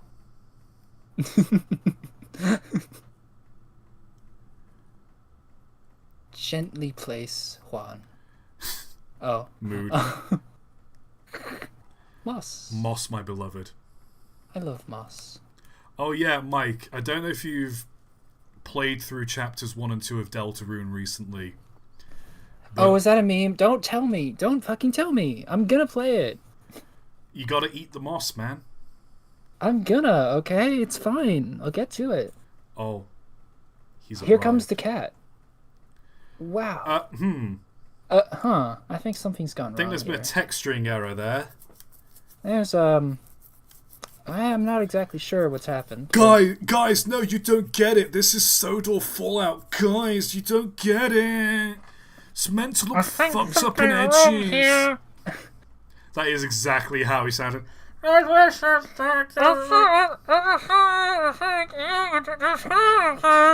Oh, there you go. That's why the cat looks like that, because it's a... I know that's why the cat looks like that, but I'm saying, when it's just the silhouette, it doesn't look too much like a cat. But he's so EP. I know he's Look at him, he's so EP. It's very, like, that is a cat. It's drawn. When it's just the silhouette, though, it's not a very readable silhouette. I get it. More Lego trains. No brains. Context for the pillow scream. I did a video. I did this in a video and also I wrote scripts and for soon. Cool. Now we know. Yay. Train transformers. That's cool. kinda Let's neat. move on. Trainer thought something like this for a T-shirt design. Comic Sans to make you extra mad. Unironically, okay, I think I've... That would be pretty funny. Let me just... Oh, more cats! Yay! More sulfuric acid. Sulfuric acid only. You can only store sulfuric acid in this, nothing else. Oh boy, a video? Oh, it's... Damn it. Stop posting memes here! I need to scroll to the end. Yeah! There we go. Okay, we got to the end now. Oh, look at that, Eevee. Okay, I think I've proposed on, like, I know I've proposed it to Mike before, but I love an idea for a t-shirt design. It's kind of like the white wheel, and I want it to look like it's kind of been, like, spray painted onto whatever it's spray painted on, and behind it is kind of like a rainbow, but, like, painted on, and the paint's kind of run. Oh, okay. Yeah, no, that'll be good. Like, it's at a slight angle, and it's like so you've got a paintbrush, and you've just sort of like swiped at the canvas, and the paint's kind of run, and you've got like the rainbow pattern, and then you've got like the wheel spray painted over it. Yeah, no, I've seen that kind of thing. I think that would look like really good. It would look really nice. So I know that's probably going to be a shirt design at some point. If I can ever find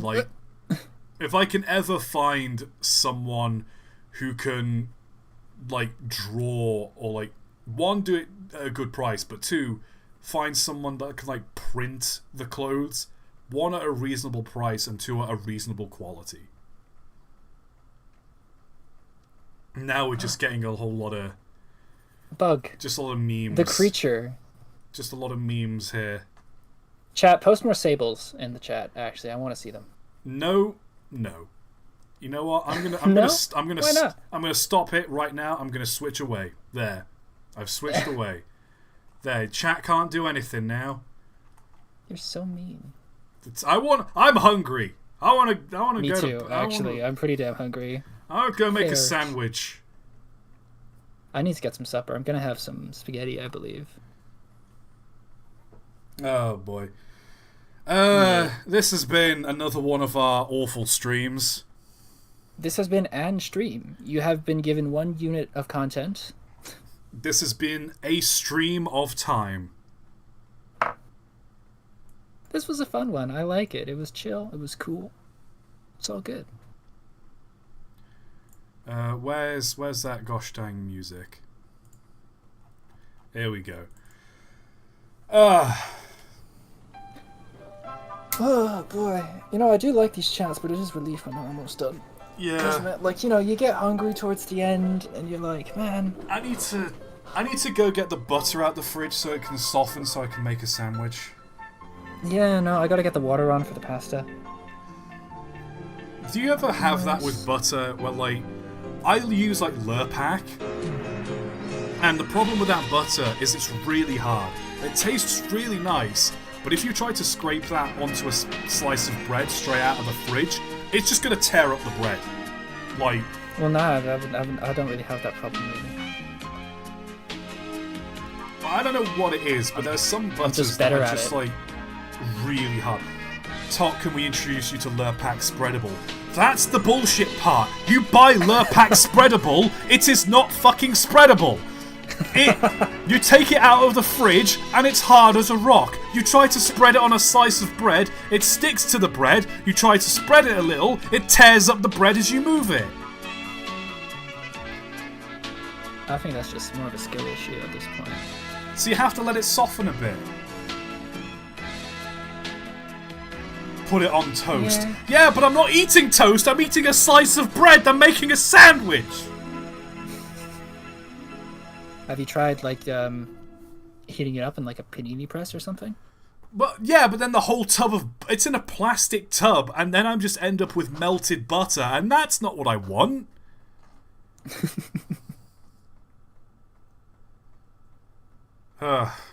Use a sharper knife.